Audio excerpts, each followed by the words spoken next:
Class start करें। कल आपके एक और क्लास बढ़ जाएगी, याद रखिएगा। पूरे दिन तो नहीं होगा तो भी आपके कोर्स कंप्लीट हो जाएगा, चिंता मत करो आप। 6:15 तक होती थी, अब 8 बजे तक चलेगी। ओके, पूरे दिन रखे।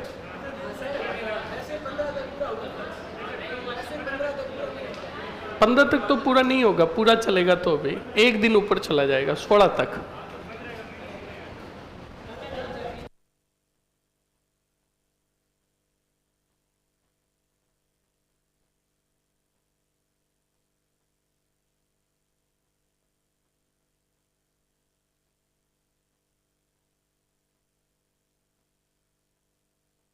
तो अभी मैं ब्रेक के दौरान 15 मिनट और बात कर लूँगा सर से, टेंशन मत लो। वरना 5.5-6 घंटे क्लास चलेगी ना, टेंशन मत लो, आपका अगले 15 या 16 को कंप्लीट हो जाएगा। और संडे को आपके फुल क्लास रहेगी, ध्यान रखना। संडे को सुबह 7 से लेकर 12 बजे तक। तो बता रहा हूँ ना, सुन ले पहले। नहीं जाओगे कोई दिक्कत नहीं, एक दिन सुनो पहले। 7 से 12 तक, 12 से 2 ब्रेक, और 2 से लेकर वापस 8 बजे तक क्लास। उस दिन हमारा टारगेट रहेगा, आज राठौड़ तो स्टार्ट हो ही गए, उस दिन टारगेट रहेगा कछावाओं को पूरा कर ले, ठीक है। और 15 को टारगेट रहेगा प्राचीन सभ्यताएं। एक ही है टॉपिक आपका प्राचीन में, तो प्राचीन सभ्यताएं और साथ में गुर्जर प्रतिहार राजवंश। आज कितनी तारीख है? 12-13, 2 दिन है हमारे पास। तो इन 2 दिनों के अंदर हमें राठौड़ राजवंश और बीकानेर का आधा राठौड़ राजवंश पूरा करना है। तब तो कहे अनुसार विधिवत रूप से कोर्स कंप्लीट हो जाएगा। ओके, चलो। तो अब तुम ज़्यादा दिनों के मेहमान नहीं हो, मात्र 3 से 4 दिन। आज कितनी 12 है? 16 तारीख आपके लास्ट रहेगी, आपका और हमारा साथ। ओके, फिर अच्छे से पढ़ाई करते रहना और बढ़िया पढ़ाई करना। और हाँ, इनके लिए वो फाइल्स मंगा देना, सुन लेना। गद्दार सेनानायक, अगर अपनी वफादारी दिखाना चाहते हो तो अब दिखाओ, एक मौका दिया जा रहा है। राजनीतिक संस्थाएं, समाचार पत्र भेज रखी है संदीप जी को, सुन ले पहले, लिख ले। बाहर पूछ लिया तो ध्यान रखना। 1 मिनट, बता कौन सी भेजेगा?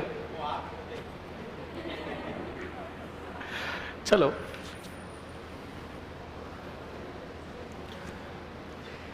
चलिए सर, डू एंड डाई का प्लान है क्या? हाँ बिल्कुल, डू एंड डाई का प्लान है। चलो, एक बात ध्यान रखना स्टूडेंट्स, मैं अभी भी बोल रहा हूँ, कोर्स कंप्लीट होने के बाद जो भी अपने गांव जा रहा है, घर जा रहा है, और या जोधपुर जो टू बी कंटिन्यू रह रहा है, कान खोल के सुन लेना। 16 को आपका कोर्स कंप्लीट हो रहा है। 4 दिन अच्छे से घर पर नींद ले लो। घूमने जाना है कहीं पर, घूमने चले जाओ। 25 तक घूम लो, सुन लो पहले, 25 तक घूम लो। 10 दिन अच्छे से ब्रेक ले लो, और 25 के बाद वापस टू बी कंटिन्यू। वही सोचो कि मेरी तो अभी भी 6 घंटे की क्या चल रही है, कोचिंग चल रही है। समझ में आया कि नहीं आया? अगर सिलेक्शन चाहते हो तो, और सिलेक्शन की राह तब आसान होगी जब तुम्हें पढ़ने का तरीका होगा। वरना अभी भी बोल रहा हूँ स्टूडेंट्स, तुम 24 में से 18 घंटे पढ़ाई करोगे, तुम्हारा सिलेक्शन नहीं होगा। स्टडी स्मार्ट तरीके से होनी चाहिए। पढ़ाई सभी करते हैं, पर पढ़ाई करने का तरीका और वे अलग होना चाहिए। इस बात को ध्यान रखें और बढ़िया अच्छे से पढ़ाई करें। ओके, ध्यान रखें। चलो, अब लास्ट पॉइंट बताओ जल्दी से, हमने कहाँ तक पढ़ा? आस्करण वो समझा तो दिया था ना मैंने। डाबी खड़ा डावे, गोहिल खड़ा जीमणे, बताया था। गोहिल मारे गए और खेड़ पर अधिकार हो गया किसका? आस्करण का। और फिर मैंने आपको बताया था स्टूडेंट कि आस्करण बाद में खेड़ में रहने लगे, राजधानी में, और फिर इधर अटैक हुआ था जलालुद्दीन खिलजी का पाली पर। तब पाली की रक्षा हेतु वापस आए थे खेड़ से आस्थान, और लड़ते हुए वीर गति को प्राप्त हुए। ये लिखना बाकी था ना, लिखो जल्दी से, लिखो।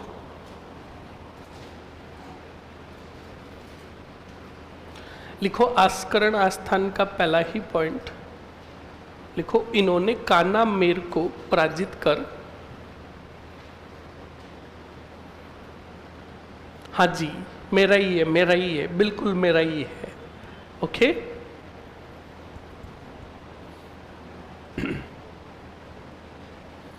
इन्होंने कान्हा मेर को पराजित कर, कान्हा मेर को पराजित कर पाली पर अधिकार किया, पाली पर अधिकार किया।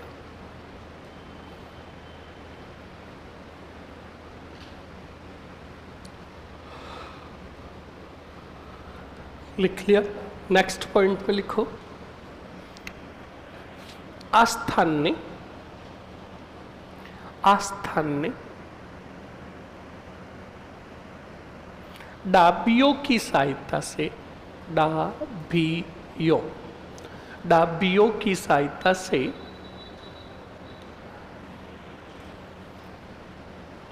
गोहिलों को पराजित कर, गोहिलों को पराजित कर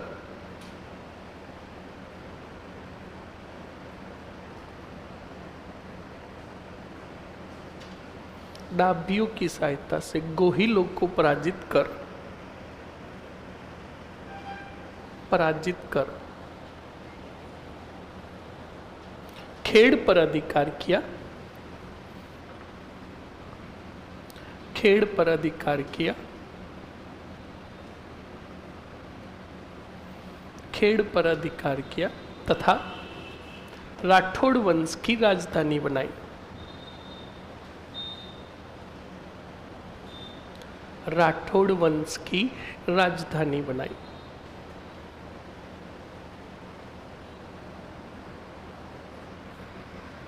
लिख लिया।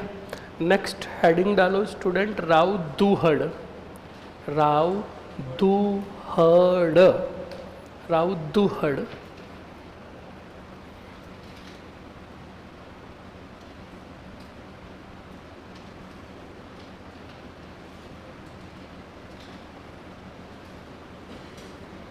चलो बुट पर देखोगे।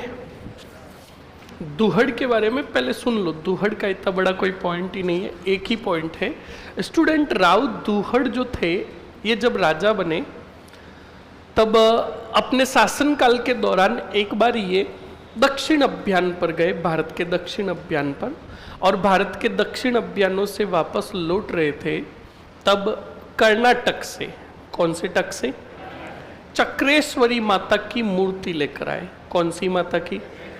पर अब इतिहासकार इस मूर्ति की जगह अलग अलग बताते, कोई कनौज भी बताता, कोई कहीं पर भी बताता है, पर मान्य जो मानी गई वो दक्षिण भारत के कर्नाटक से मानी गई।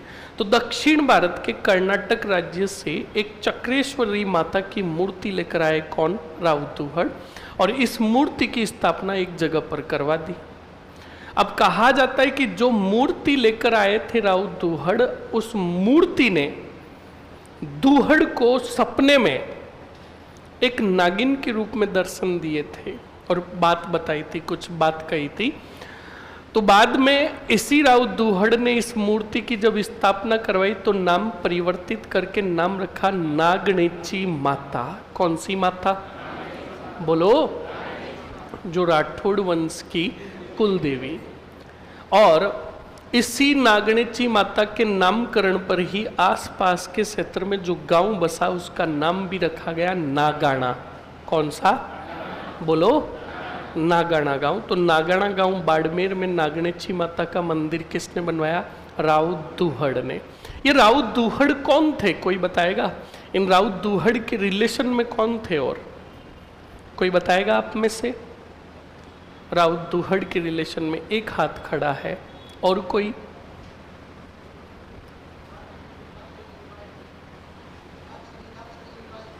बैठो, बहुत बढ़िया। धांधल जी राठौड़। कौन से राठौड़? धांधल जी राठौड़ के भाई थे, और धांधल जी राठौड़ का पुत्र था पाबूजी राठौड़। कौन थे? तो इनके लिए एक दोहा सुनाता हूं मैं तुम्हें। किनके लिए दोहा है तुम्हें बताना है। पाबू जीरो रयो बतीजो, बूडो जीरो लाल रयो, बालक जड़ा बालुक रूपनाथ, फूफा जीरो काल रयो। ये बात अच्छे से याद कर लेना इस दोहे को। इस दोहे में पूरा कौरव हो गए कौन? जरड़ा जी। कौन? और जरड़ा जी कौन थे? पता ही नहीं कौन थे। सुन लो मर लो, शॉर्ट में बता देता हूं। पाबूजी राठौड़ को जानते हो? पाबूजी राठौड़ को देचू के आसपास मौत के घाट उतारा किसने? इनके फूफा जी जिंदराव खिच्ची ने। सॉरी, इनके फूफा जी नहीं, इनके तो बहनों ही थे। जिंदराव खिच्ची ने मारा जो जाइल का था। हाँ जी। उसके बाद जिंदराव खिच्ची अपने ससुराल आया कोलूमंड, और कोलूमंड के अंदर आकर पाबू जी के बड़े भाई बूडो जी को भी मौत के घाट उतार दिया। वो और भी आतंक मचा रहा था। तब बूडो जी की जो रानी थी वो गर्भवती थी, और जिंदराव को घर में घुसने से कैसे रोका? वो गर्भवती थी, उसने कटार ली और अपने पेट को फाड़ा और पेट को चीर कर बच्चे को बाहर निकाला, और जिंदराव खिच्ची को कहा कि तेरा काल जो है वो इस दुनिया में आ चुका है। तो स्टूडेंट वहां से जिंदराव खिच्ची चला गया। तो अब रिलेशन देखना। बूडो जी का पुत्र था ये जो बच्चा जन्म हुआ था, और इसका पेट चीरकर माता जी ने इनको जन्म दिया। तो इनका नाम रखा गया जरड़ा। क्या नाम रखा गया? बोलो। पर ये बड़े सौंदर्यवान और बड़े फूटरे दिखते थे, इसलिए इनको हिमाचल में बालकनाथ के नाम से जाना गया। किस नाथ से? अब सुनो, पाबू जी को मारा किसने? जिंदराव ने। और पाबू जी के जरड़ा जी क्या लगेंगे? अब मेरी बात सुनो, हमारे भाई का पुत्र हमारे क्या लगेगा? भतीजा। और हमारी बहन हमारे भतीजे के क्या लगेगी? बुआ। समझ में आया नहीं आया? तो और बुआ का हस्बैंड फूफा। तो अब सुनो, पाबू जी को रयो भतीजो, जरड़ा जी भतीजे थे, तो पाबू जीरो रयो भतीजो, बूडो जी को लाल रयो। पुत्र किसका था? बूडो जी का। तो सुनो, पाबू जी को रयो भतीजो, बूडो जी को लाल रयो, बालक जरड़ा बालक रूपनाथ, फूफा जीरो काल रयो। यानी इसी बालक जरड़ा ने बाद में जिंदराव खिच्ची को मौत के घाट उतारा था। तो बालक जरड़ा बालक रूपनाथ, फूफा जीरो काल रयो। यहाँ पर पूरा कौरव हो गया जरड़ा जी, बालकनाथ जी। समझ में आया कि नहीं आया? और इन्हीं के कुल में जो राजा हुए थे हमारे राव दुहड़ हुए थे। राव दुहड़ दांदल जी के भाई थे। समझ में आया कि नहीं आया? तो लिखो जल्दी से राव दुहड़। और राव दुहड़ का पॉइंट लिखो। राव दुहड़ अपने शासनकाल के दौरान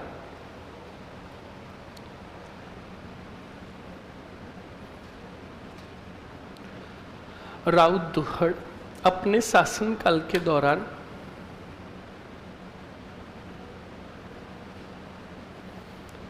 भारत के दक्षिण भारत में गए। सीधा लिखो।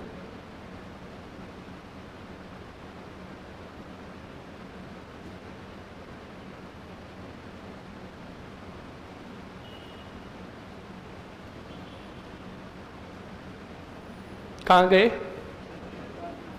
दक्षिण भारत में गए तथा कर्नाटक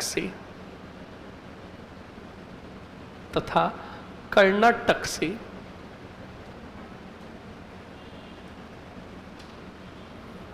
कौन सी?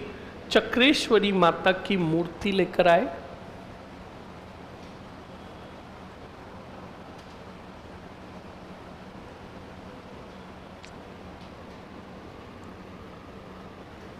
किसकी? चक्रेश्वरी माता की मूर्ति लेकर आए तथा नगाना गांव में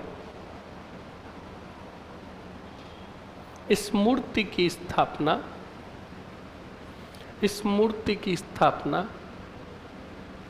नागणेची माता के नाम से करवाई।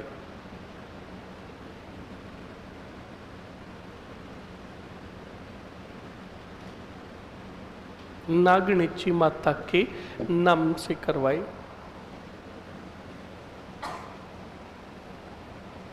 नागणेची माता के नाम से करवाई।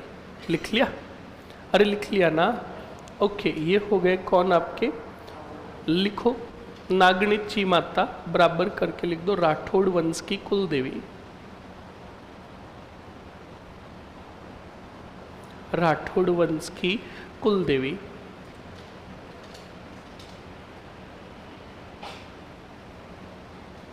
लिख लिया? ओके, अब देखो बोर्ड पर और समझो अच्छे से अगले जो राजा आ रहे हैं। स्टूडेंट अब पहले सुन लो, राव दूहड़ के बाद एक छोटे मोटे राजाओं की बहुत बड़ी सीरीज आएगी, बहुत बड़ी सीरीज आएगी। उसी सीरीज में एक राजा बनेंगे जिनका नाम होगा राव माला। क्या नाम होगा? बोलो, माला। समझ में आया ना? और इसी राव माला ने 13 दलों को पराजित किया। कितने? 13 सैन्य दलों को पराजित किया। इसीलिए राव माला के बारे में कहा जाता है 13 तुंगा भागिया माले सिलखानी। क्या कहा जाता है? 13 तुंगा भागिया माले सिलखानी। और वो थे कोई और नहीं, और भी सुन लो। इसी माला के नाम पर बाड़मेर और इसके आसपास के क्षेत्र का नाम मालानी रखा गया। क्या रखा गया? मालानी रखा गया। और ये माला कोई और नहीं, बाद में मलिन नाथ जी के नाम से जाने गए। कौन से नाथ जी? अब सुनो और बोर्ड पर देखो स्टूडेंट, मलिन नाथ जी के एक भाई थे। क्या थे? भाई थे जिसका नाम था वीरमदेव। बोलो क्या नाम था? ये मलिन नाथ जी। और मलिन नाथ जी के भाई बताओ कौन? वीरमदेव। कौन से देव? वीरमदेव थे। अब मलिन नाथ जी के पुत्रों और वीरमदेव के बीच में 1% भी नहीं बनती थी। तो वीरमदेव ने अपने भाई को कहा, मलिन नाथ जी को कहा, भ्राताश्री मुझे कोई जागीर दे दो ताकि मैं वहां चला जाऊं और वहां पर अपना जीवन अच्छे से व्यापित करूं। तो बिल्कुल मलिन नाथ जी ने वीरमदेव को याद रखना। बताओ कहाँ की जागीर प्रदान की? बोलो, सेतरावा। नाम सुना होगा आपने? सुना? कोई आसपास के क्षेत्र का है? कहाँ का है? धाबड़ा। ये धाबड़ा से सेतरावा कितना पड़ता है? बस। हाँ, तो देख ले तेरे क्षेत्र का जिक्र हो रहा है आज। तो स्टूडेंट याद रखिएगा, सेतरावा की क्या दी? जागीर दी। अब सेतरावा में रहने लगे कौन से देव? वीरमदेव। और आसपास के क्षेत्र को जीतकर अपने साम्राज्य का विस्तार कर रहे थे, अपने साम्राज्य को जीतकर फैला रहे थे। तो स्टूडेंट सुनना, एक बार वीरमदेव गए और कोई लड़ाई लड़ने गए थे पर वापस आए ही नहीं, लड़ते हुए वीर गति को प्राप्त हुए। अब सुनो और समझो, वीरमदेव के पुत्र तो खूब थे, पर ज्योतिषों ने जिस पुत्र की घोषणा की कि यह आगे जाकर बड़ा योग्य होगा, उस पुत्र का नाम था, बताओ क्या? बोलो क्या नाम था? देखो कमीने बोल ही नहीं रहे, छपाऊं? बोलो, छोड़िए, क्या नाम था? ओह, आवाज आई। बोलो क्या नाम था? तो बोलो ना, जोर से मरो ना, क्या चूल्हा? लिखो, बोलो, लिखो क्या? बोलो जोर से। वाह, बहुत ज्यादा जोर लगा दिया। दुष्ट आत्माएं, बताओ कौन था? ये लगो, राउचूड़ा थे। अब सुनो, कहा जाता है कि वीरमदेव की जब मृत्यु हुई थी तब राउचूड़ा की उम्र 3 या कितने वर्ष थी? 6 वर्ष थी। मतलब 3 या 6 दोनों माने तो भी कम ही थी। तो राउचूड़ा को स्टूडेंट याद रखिएगा, वीरमदेव के जो शुभ चिंतक थे वो सेतरावा से लेकर एक गांव में आ गए। कौन से गांव में? कल्लाऊ गांव में। कौन से गांव में? ये कल्लाऊ गांव भी आज उधर ही है, 2 किलोमीटर, ये देख लो। पर इसको कल्लाऊ के नाम से कोई नहीं जानता, इसको वर्तमान में कड़ाऊ कहते हैं, कड़ाऊ कड़ाऊ, है ना। अब बिल्कुल फैक्ट है, हम राजस्थानी जो होते हैं ना, हर नाम को जचा जचा कर बोलते हैं। जैसे कल्लाऊ है, इसको कोई कल्लाऊ बोलता ही नहीं, कड़ाऊ। इधर जोधपुर से आप बाहर जाओगे जयपुर की तरफ, तब ऑन हाईवे पे ही आता है डांगियावास। क्या आता है? कोई बोलते ही नहीं है डांगियावास, पूरा डांगियाओ। क्या बोलते हैं? हाँ, डांगियाओ। आप इसके आगे और जाओगे तो आगे नाम आएगा कापरड़ा। क्या आएगा? हाँ, नाम है कापरड़ा, पर उसको बोलते हैं कापेड़ा। कौन सा? हाँ, कापेड़ा। आगे जाओगे तो गांव आएगा उदलियावास। कौन सा? उसको कोई उदलियावास बोलते नहीं, कहते उलियाओ। क्या बोलते हैं? तो देखो, हम राजस्थानी नाम चाहे कुछ भी हो, हमारा उपनाम दिया हुआ काम आएगा। फैक्ट है ना। तो सुनो, कल्लाऊ गांव के अंदर रहता था एक व्यक्ति जिसका नाम था आल्हा चारण। बोलो, कौन सा चारण? आला चारण को राव चूड़ा को लेकर वीरमदेव के सैनिक कल्लाऊ गांव में आए। क्यों लेकर आए? क्योंकि देखो, एक तो राव चूड़ा पर खतरा था, दूसरे भाइयों का भी और दुश्मनों का भी। और आला चारण जो था परम मित्र था किसका? वीरमदेव का। किसका? तो सभी शुभ चिंतक कल्लाऊ लेकर आए आलाचारण के यहाँ। आलाचारण के दरबार में, हवेली में गए और आलाचारण को जाकर सैनिकों ने कहा कि आला, तुझे इस बच्चे का पालन पोषण करना है। तो आलाचारण ने कहा, 1 मिनट, आप हमारे दरबार से बाहर चलिए। तो उन सैनिकों को दरबार के बाहर लेकर आए आलाचारण, और आलाचारण ने कहा, एक बात बताओ सैनिकों का, क्या हमारे इस महल के बाहर कहीं अनाथालय लिखा हुआ है कि बच्चे को लेकर आ गए पाल दो? तो कहा सैनिकों ने, क्या आलाचारण, तुम जिसको साधारण बच्चा समझ रहे हो, वो कोई साधारण बच्चा नहीं है, वो तुम्हारे परम मित्र वीरमदेव का पुत्र है। तो आलाचारण ने कहा, अगर ये बात है तो हम जरूर इस बच्चे का क्या करेंगे? पालन पोषण। तो अब बताओ, वीरमदेव के पुत्र राव चूड़ा का पालन पोषण कौन से गांव में हुआ? बोलो, किसने किया? अब वहीं पर कल्लाऊ गांव में धीरे धीरे धीरे धीरे क्या हुआ? बच्चा बड़ा हुआ। कौन? राव चूड़ा।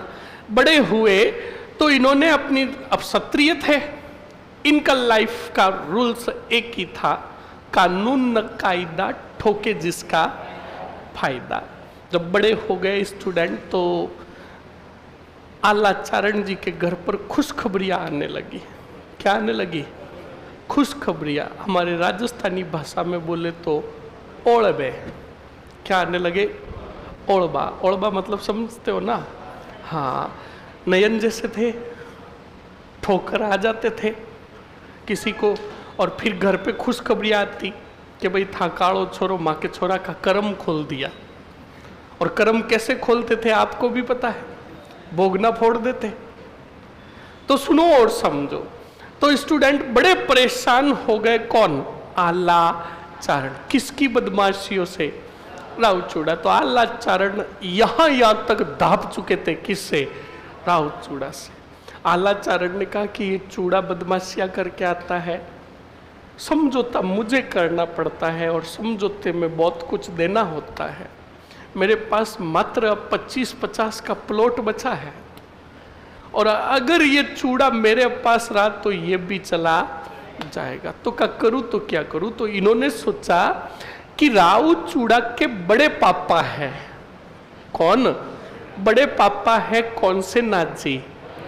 और ये राजा है कौन से क्षेत्र के?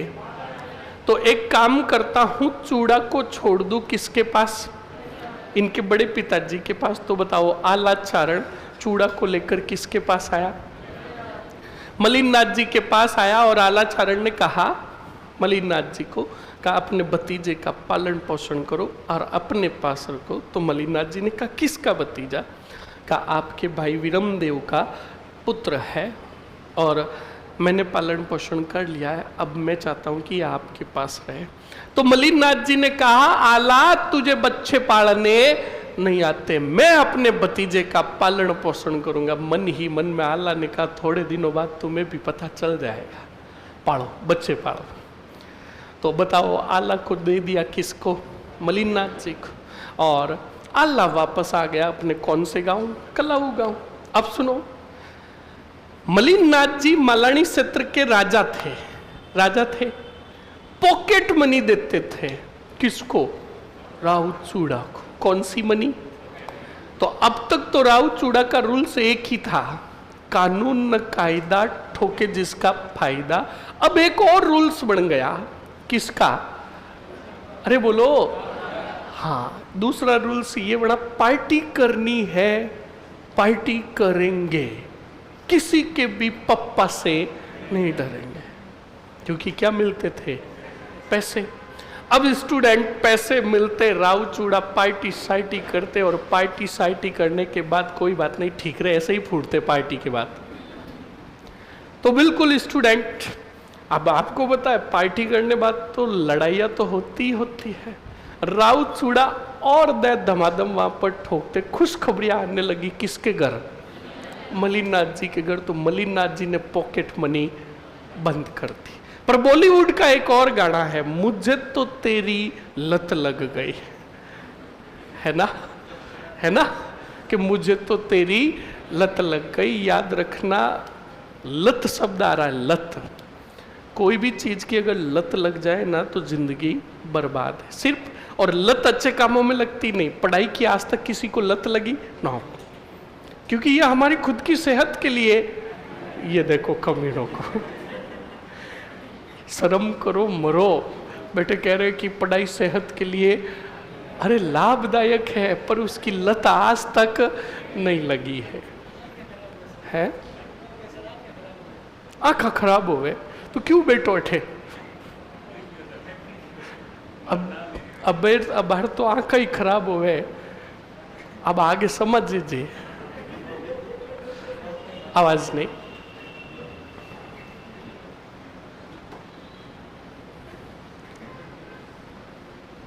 अब सुनो और समझो। तो स्टूडेंट बिल्कुल, जब पार्टी सार्टी बंद हो गई, पॉकेट मनी बंद कर दी, तो आपको पता लत लग गई थी।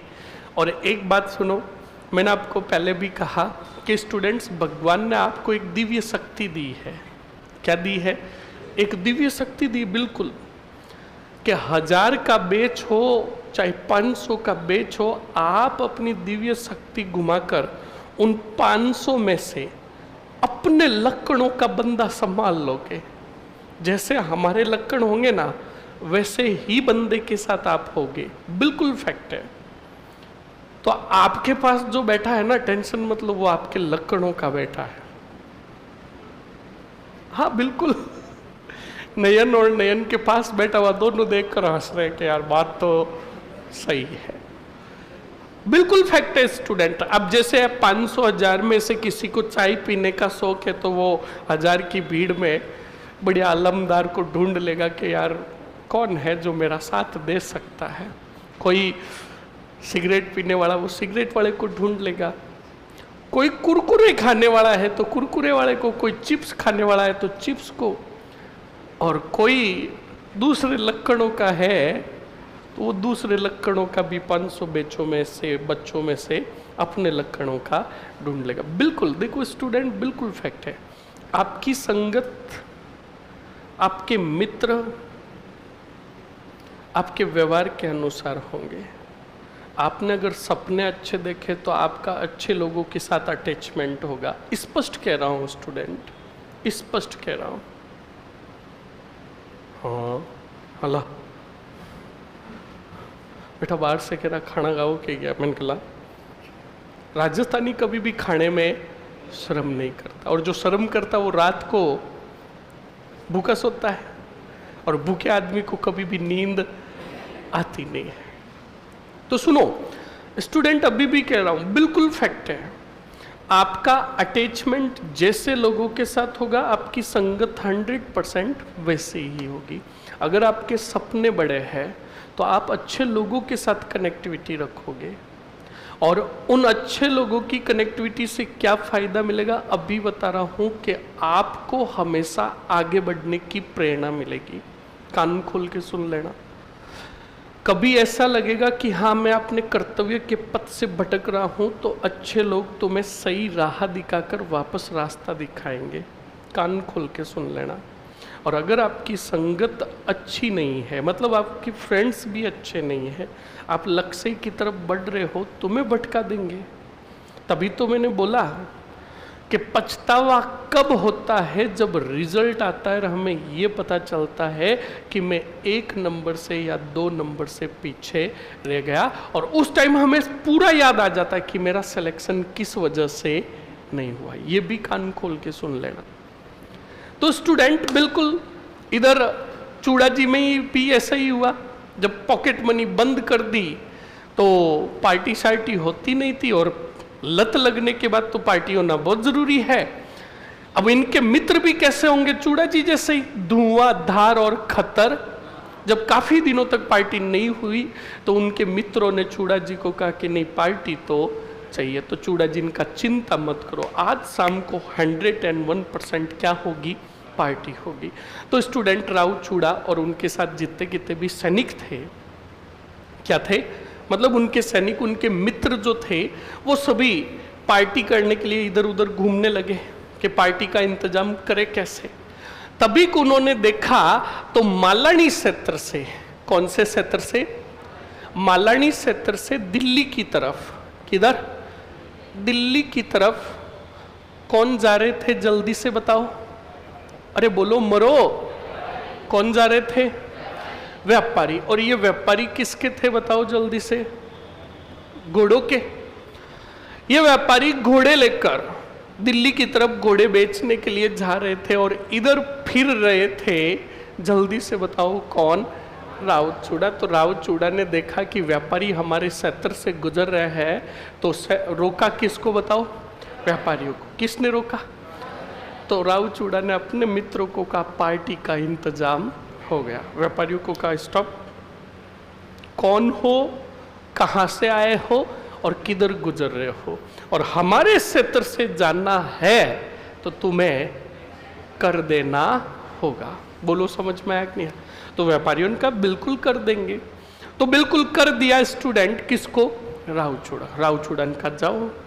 तो व्यापारी गुजरने लगे। व्यापारी जब जा रहे थे तो राव चूड़ा ने कहा रुको रुको रुको, तुम जाओ, इन घोड़ों को यही छोड़ दो क्योंकि तुमने घोड़ों का कर नहीं दिया। व्यापारियों ने कहा भाई ये क्या बात हुई, घोड़ों का कर कौन लेता। कहा नो, हमारे साम्राज्य का रूल्स है कि जो भी गुजरेगा उसका टैक्स लगेगा। तो व्यापारियों ने कहा चलो ठीक है, आपको टैक्स चाहिए, हम टैक्स कर देंगे, पर अभी हमारे पास देने को कुछ भी नहीं है। हम दिल्ली घोड़े बेचने जा रहे हैं, घोड़े बेचकर वापस आपके इस क्षेत्र से गुजरेंगे तब आपको कर दे देंगे। चूड़ा जिनका सॉरी, ओनली कैश, उधार नहीं, इसलिए कर अभी देना पड़ेगा। तो व्यापारियों ने कर देने से मना किया। तो स्टूडेंट राव चूड़ा जी ने अपने सैनिकों को कहा व्यापारियों की बंदोली निकालो। अब व्यापारियों को अनलिमिटेड फोड़ा और उनके क्या छीन लिए, अरे बोलो, व्यापारी बेचारे जूते खाकर कहाँ पहुंचे, बोलो, दिल्ली पहुंचे। मल्लीनाथ जी के पास नहीं, दिल्ली जा रहे थे वो, तो दिल्ली पहुंचे। और दिल्ली गए तो दिल्ली जिसको घोड़े देने जा रहे थे उसने कहा घोड़े लेकर आए, तो कहा हाँ, तो कहा तुम्हारे थोबड़ों से भी लग रहा है कहीं जूते खाकर आए। का बिल्कुल। तो कहा कि हमारे घोड़े मालानी क्षेत्र में, मालानी क्षेत्र के राजा ने लूट लिए।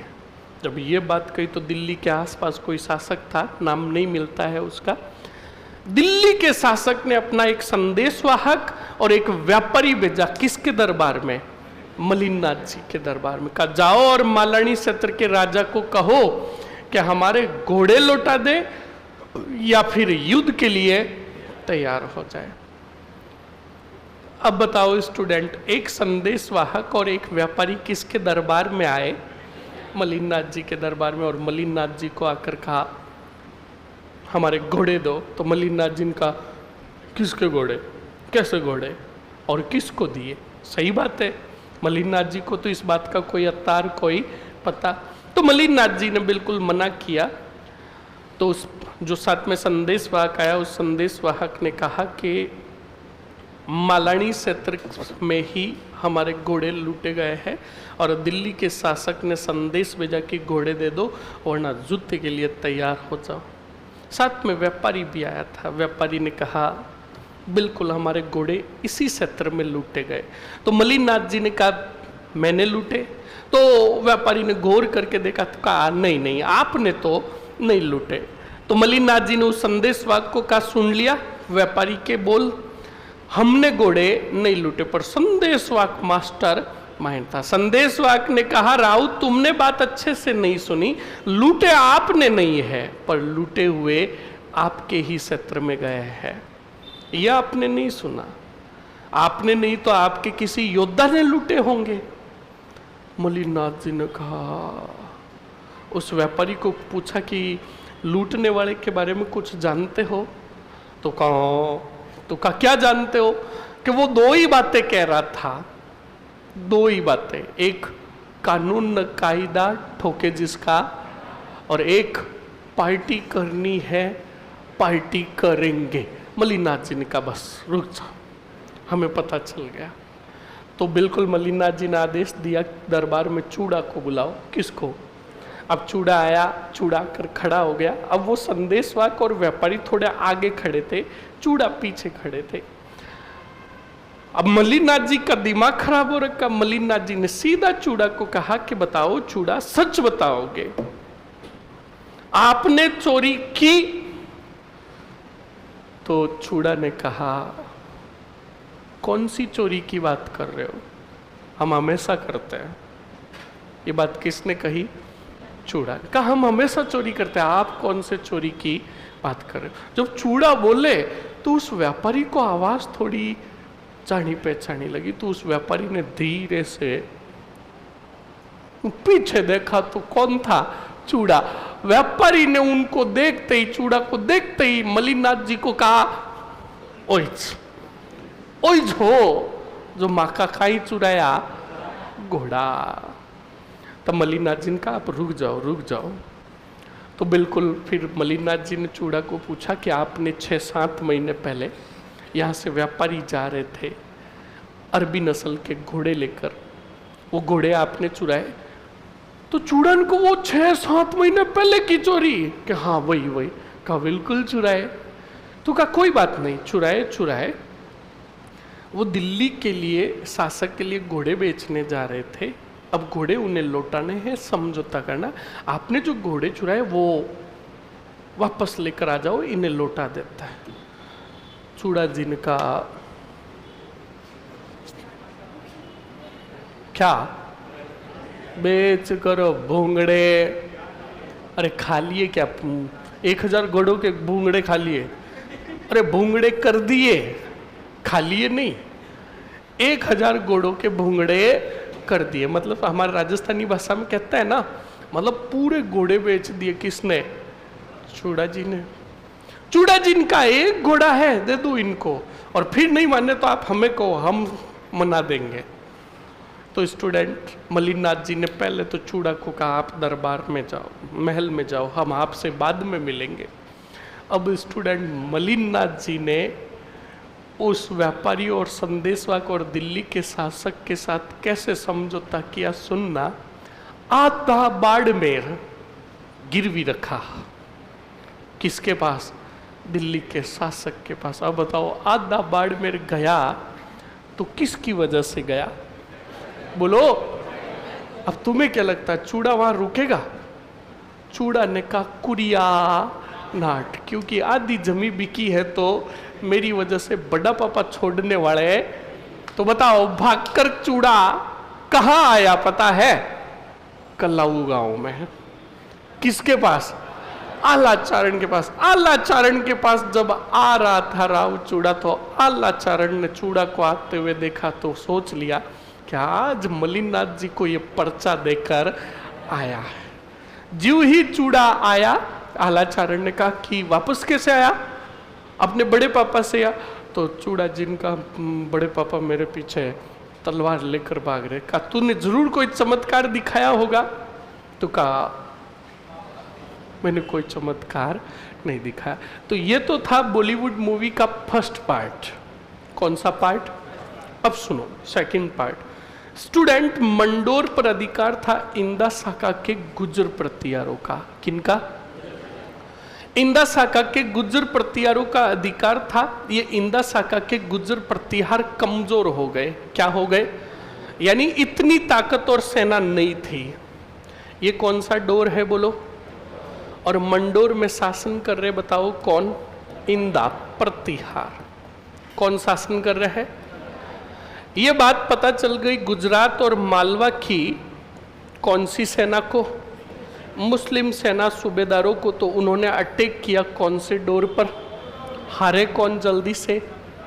और इंदा प्रतिहार हार कर यहां से 9-2-11। अब ये भाग कर गए स्टूडेंट राउत चूड़ा की तरफ, और राउत चूड़ा से राउत चूड़ा को पूरी बात बताई। जल्दी से बताओ किसने? इंदाओं ने। इंदाओं ने कहा कि हम मंडोर के अधिपति थे, मुस्लिम सेना का हमारे ऊपर आक्रमण हुआ और हमारे हाथों से चला गया कौन सा डोर। अब हमें तुम्हारी सहायता चाहिए, और चाहिए वापस कौन सा डोर? मंडोर। तो राउत चूड़ा ने कहा वचन देता हूं कि मैं तुम्हें दिलाऊंगा वापस डोर ही डोर, पर उचित अवसर आने दो। अब सुनो, हमारे पश्चिम राजस्थान के बारे में कहा जाता है तीजो कुरियो पांचवो काल। क्या कहा जाता है? इसका मतलब 3 वर्षों बाद तो पड़ता है अर्धकाल, और 5 साल बाद पड़ता है भयंकर काल। समझ में आया कि नहीं आया? अब सुनो और समझो स्टूडेंट, बिल्कुल भयंकर अकाल पड़ा हमारे इधर मंडोर और इसके आसपास के क्षेत्र में। तो सबसे ज्यादा नुकसान हुआ किनको? गायों और जानवरों को, क्योंकि पानी की व्यवस्था तो कहीं से भी हो जाती, थोड़ा बहुत पानी, पर बारिश नहीं होने की वजह से चारा वगैरह बिल्कुल भी नहीं हुआ, तो जानवर हद से भी ज़्यादा मरने लगे। तो मंडोर और इसके आसपास की जनता इकट्ठा होकर मंडोर आई, और इंदा क्या सूबेदार जो थे उनको आकर कहा कि हमारे जानवरों को बचाने हेतु हमारे पास चारा बिल्कुल भी नहीं है। हम आपसे विनती करते कि आसपास के क्षेत्रों में आप संदेश भेजकर क्या मंगवा दो? चारा। तो बिल्कुल स्टूडेंट, मंडोर से मुस्लिम सूबेदारों ने आसपास के क्षेत्रों में पत्र भेजा।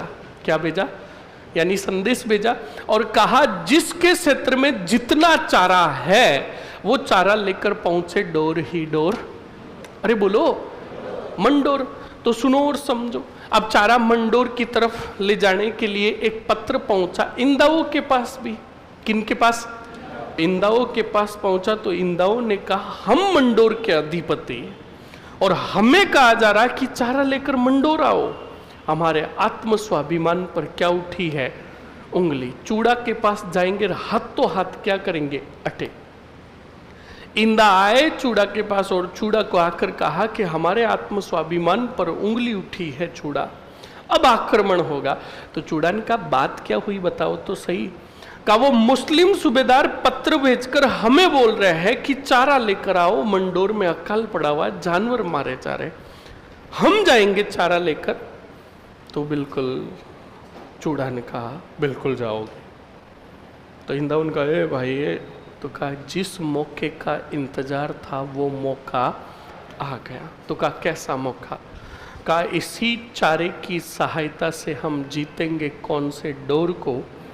का किस प्रकार का ये बाद में बताएंगे, पहले सैनिक चाहिए हमें, और हमारे पास सैनिकों की संख्या कम है। तो प्रतिहारों ने कहा इधर क्षेत्र के वन एंड ओनली आप ही डॉन हो, आप ही बताओ सैनिक सहायता कौन करेगा। तो कहा एक व्यक्ति है जो सैनिक सहायता कर सकता है। कहा कौन? कहा मलिनाथ। कौन? इंदाओं को कहा तुम जाओ मलिनाथ जी के पास और जाकर कहना चूड़ा ने सैनिक सहायता मंगाई, खुद नहीं जाएंगे। और ये भी बात नहीं बताएंगे कि उन्होंने उधर क्या कांड किए थे। अब बताओ, इंदाओं के सैनिक किसके पास आ रहे हैं? मलिनाथ जी के पास आ रहे हैं। मलिनाथ जी के पास आए इंदाव, तो मलिनाथ जी ने आदर सत्कार किया। मलिनाथ जी का बताओ कैसे आना हुआ? तो कहा हमें सैनिक सहायता चाहिए। तो कहा क्यों चाहिए?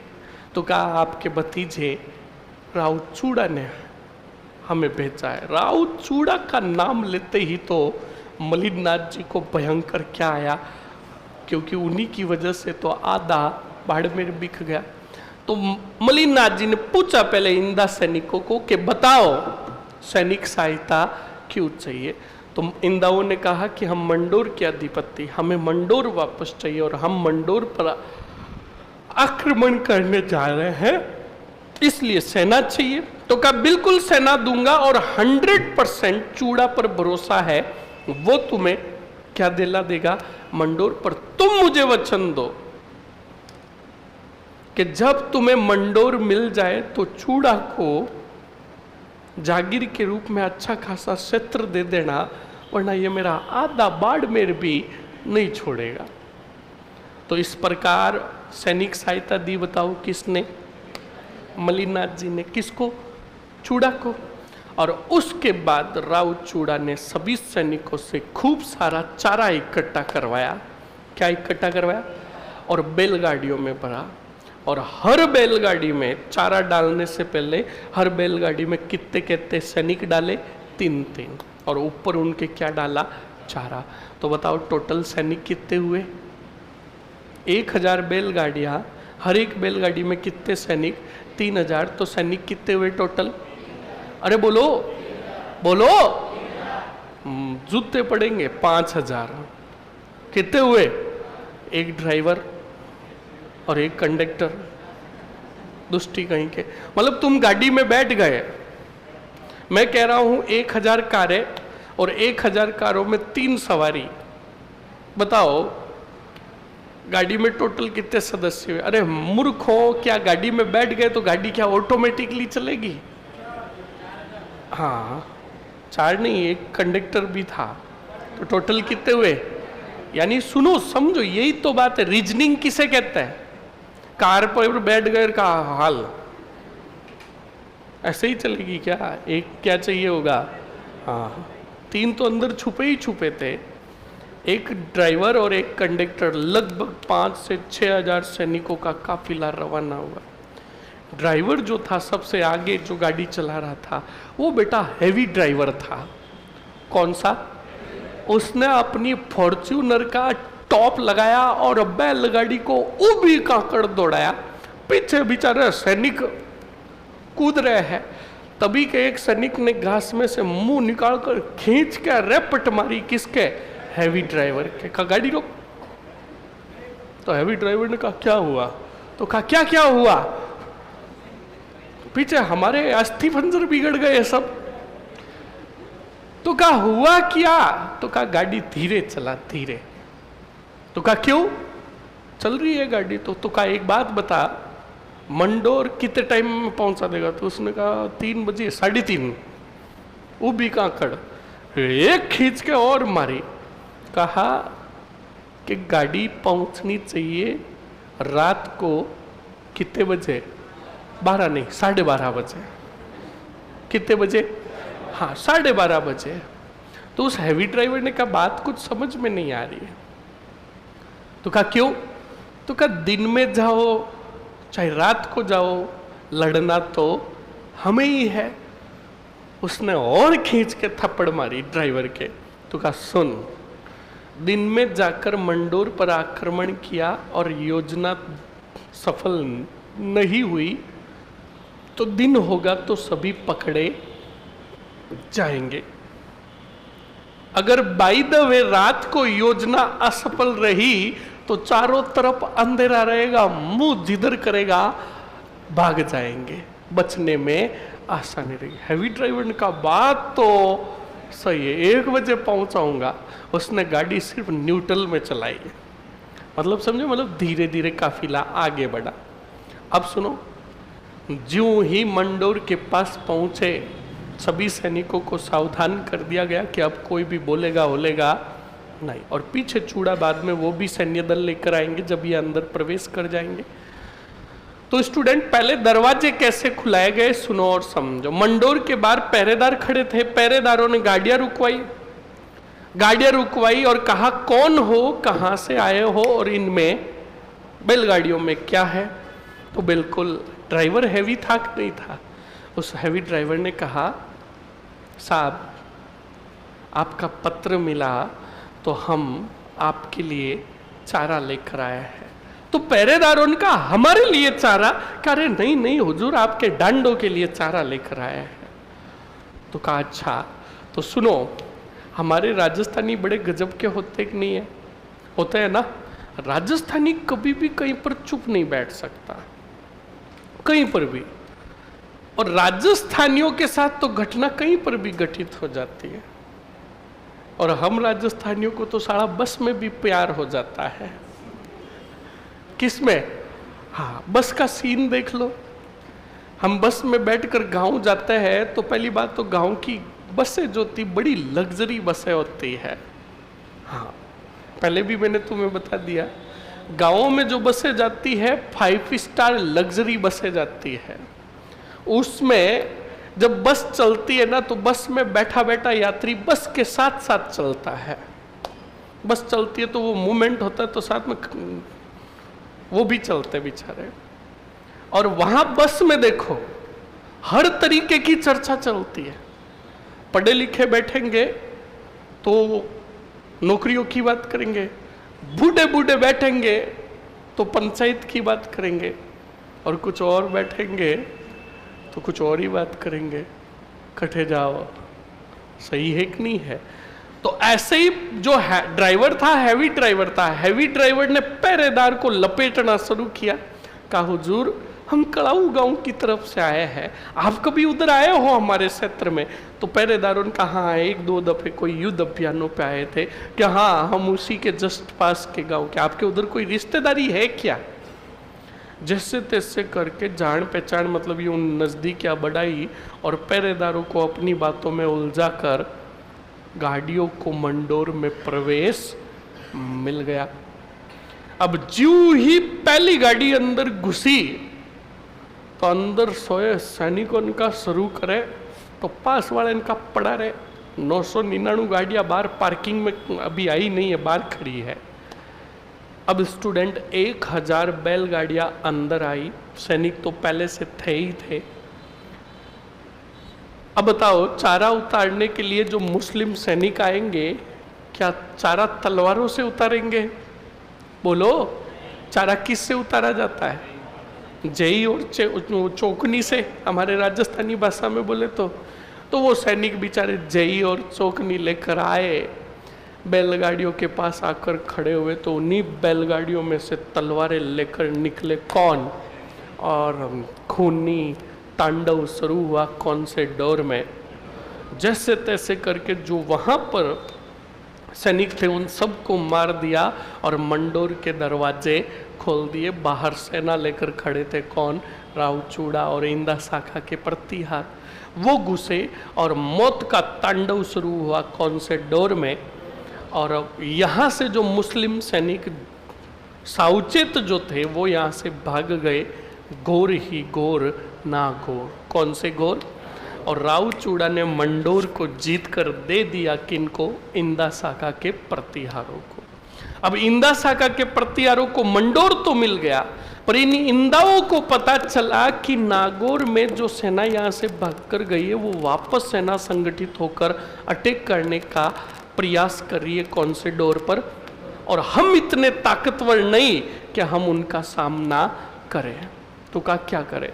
तो कहा एक काम करें, आज जीवन सुरक्षा का वचन ले लेते हैं। किससे? चूड़ा से।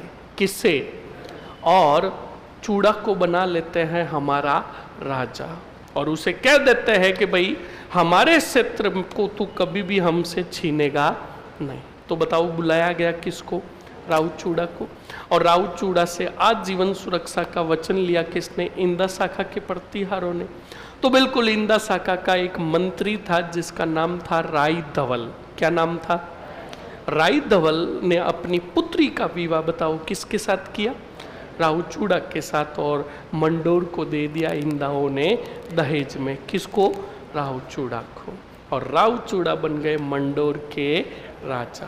क्या बन गए?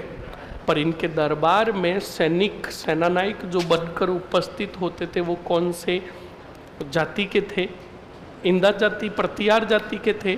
तो ध्यान रखना, दरबार में राजा अलग वंश का और उस राजा के दरबार में अन्य वंश के या कोई दूसरे आकर उपस्थित होते तो उपस्थित होने वाले को कहा जाता था सामंत।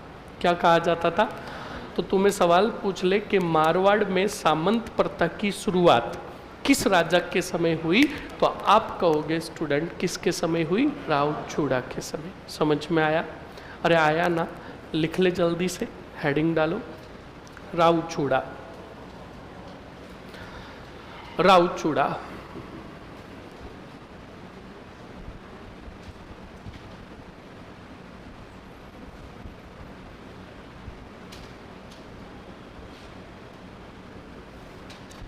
राहुचूड़ा। आगे लिखो स्टूडेंट नेक्स्ट पॉइंट में। राहुचूड़ा का फर्स्ट एरो निकाल कर लिखो पिता।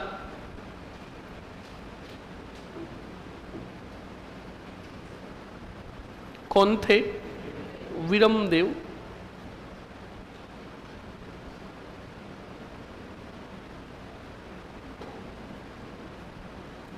पिता वीरमदेव लिख दिया। अब बताओ शरण किसने दी? आलाचारण ने। और पालन पोषण कौन से गांव में? कल्लाऊ गांव में। तो सीधा अगले पॉइंट में लिखो पालन पोषण। पालन पोषण, पालन पोषण। और पालन पोषण में लिखो आल्हाचारण। आल्हाचारण कल्लाऊ गांव में। कौन से गांव में? कल्लाऊ गांव में। लिख लिया। अगले पॉइंट में लिखो स्टूडेंट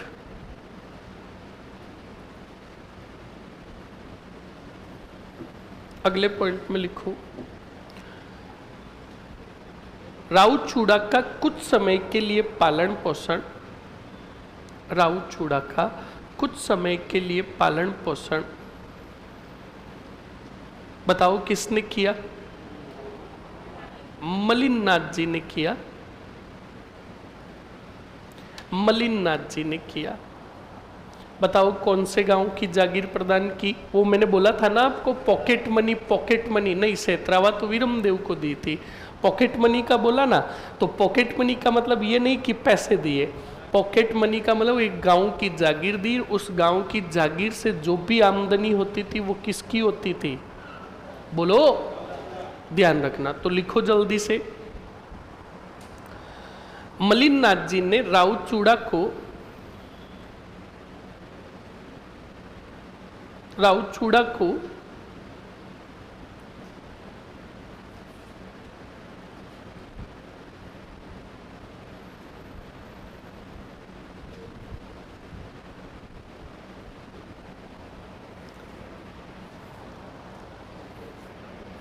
सालेड़ी गांव की सालेड़ी गांव की जागीर प्रदान की।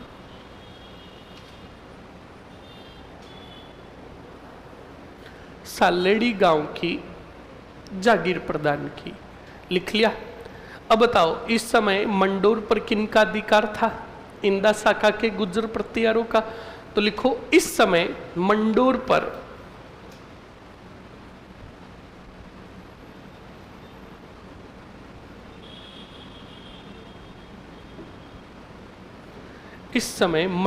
पर इंदा शाखा के गुर्जर प्रतिहारों का अधिकार था।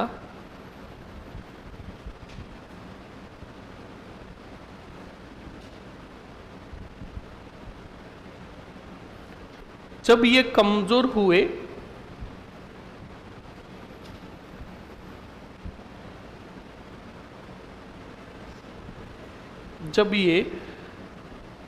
हुए मुस्लिम सूबेदारों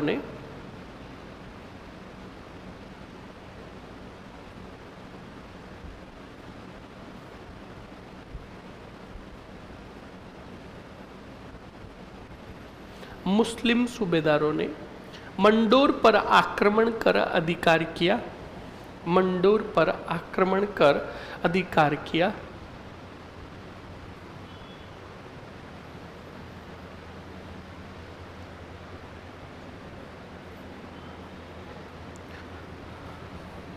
अधिकार किया, लिख लिया। अब बताओ इन्होंने सहायता किससे मांगी, बोलो।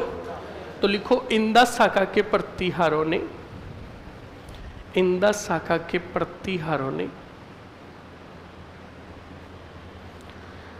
राउचूड़ा से सैनिक सहायता मांगी। राउचूड़ा से सैनिक सहायता मांगी।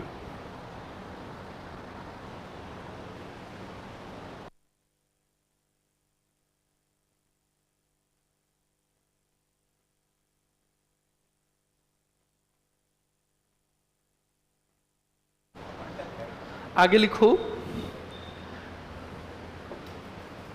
लिख लिया। हाँ, सैनिक सहायता नहीं, सिर्फ सहायता मांगी। सैनिक सहायता तो मलिनाथ जी से मांगी जाएगी, सहायता मांगी, लिख लिया। अब लिखो स्टार और नोट लगाकर लिखो, मंडोर में जब अकाल पड़ा, मंडोर में जब अकाल पड़ा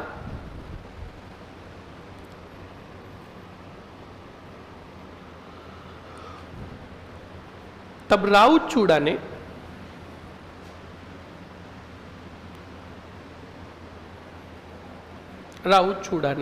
चारे की बैलगाड़ियों में, चारे की बैलगाड़ियों में, ये इसलिए लिखा रहा हूं ताकि कोर्स कंप्लीट होने के बाद जब आप 4 महीने बाद भी पढ़ो तो तुम्हें इस घटना से पूरी बात याद आ जाए।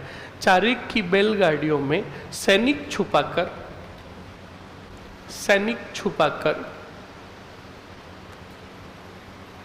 मंडोर पर आक्रमण किया। बताओ इस आक्रमण में बाड़मेर के मलिनाथ जी ने सैनिक सहायता की। लिखो, मलिनाथ जी ने राउचूड़ा की, मलिनाथ जी ने राउचूड़ा की मंडोर विजय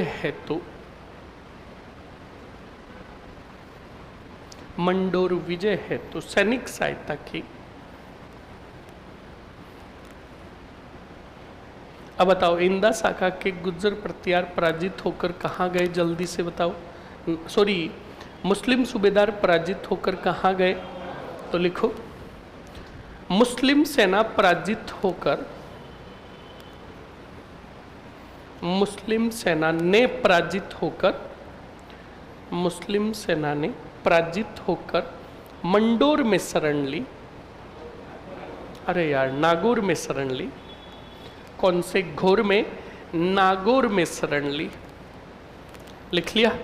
अब बताओ इधर इंदा शाखा के गुज्जर प्रतिहारों ने आजीवन सुरक्षा का वचन देकर राजा किसे बनाया रे, राउचूड़ा को। तो लिखो इंदा शाखा के गुज्जर प्रतिहारों ने, इंदा शाखा के गुज्जर प्रतिहारों ने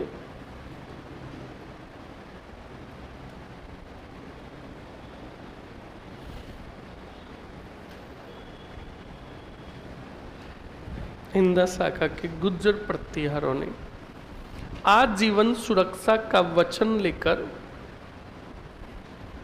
आजीवन सुरक्षा का वचन लेकर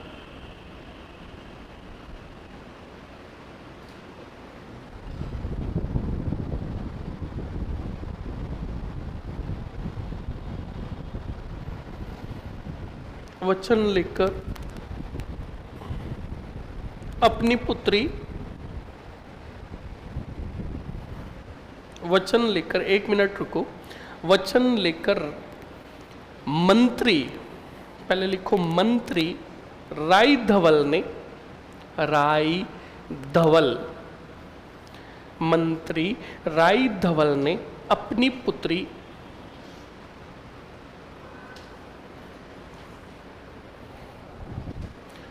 पुत्री का विवाह किसके साथ किया? चूड़क के साथ किया, चूड़क के साथ किया, तथा मंडोर को दहेज में प्रदान किया।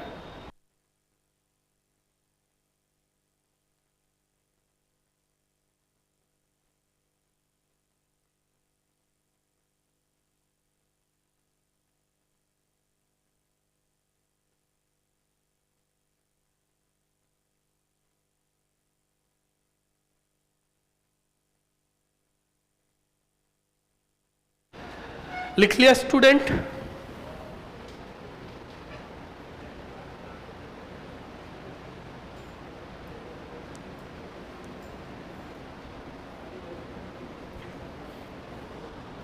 सर सेनापति को बोल दो ऐप में सभी चीजें डाल दे, नहीं तो बोगना उड़ा दिया जाएगा। तेरा बोगना तो ठिकाने है, दुष्ट कहीं का। लिखो जल्दी से आगे। हाँ, दे दिया मंडोर को दहेज में।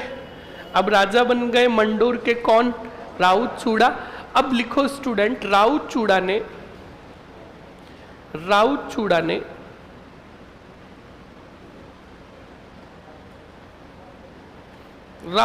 ने नागौर में जलाल खां को पराजित किया।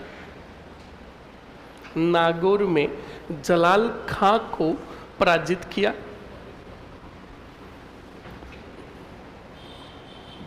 नागौर में जलाल खां को पराजित किया तथा चूड़ासर तालाब बनवाया। चूड़ासर तालाब बनवाया।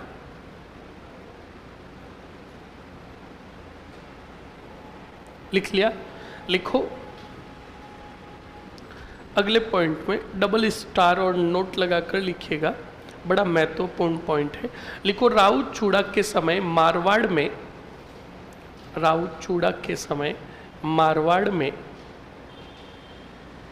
राउत चूड़ा के समय मारवाड़ में, राउत चूड़ा के समय मारवाड़ में सामंत प्रथा की, मारवाड़ में सामंत प्रथा की क्या हुई? शुरुआत हुई।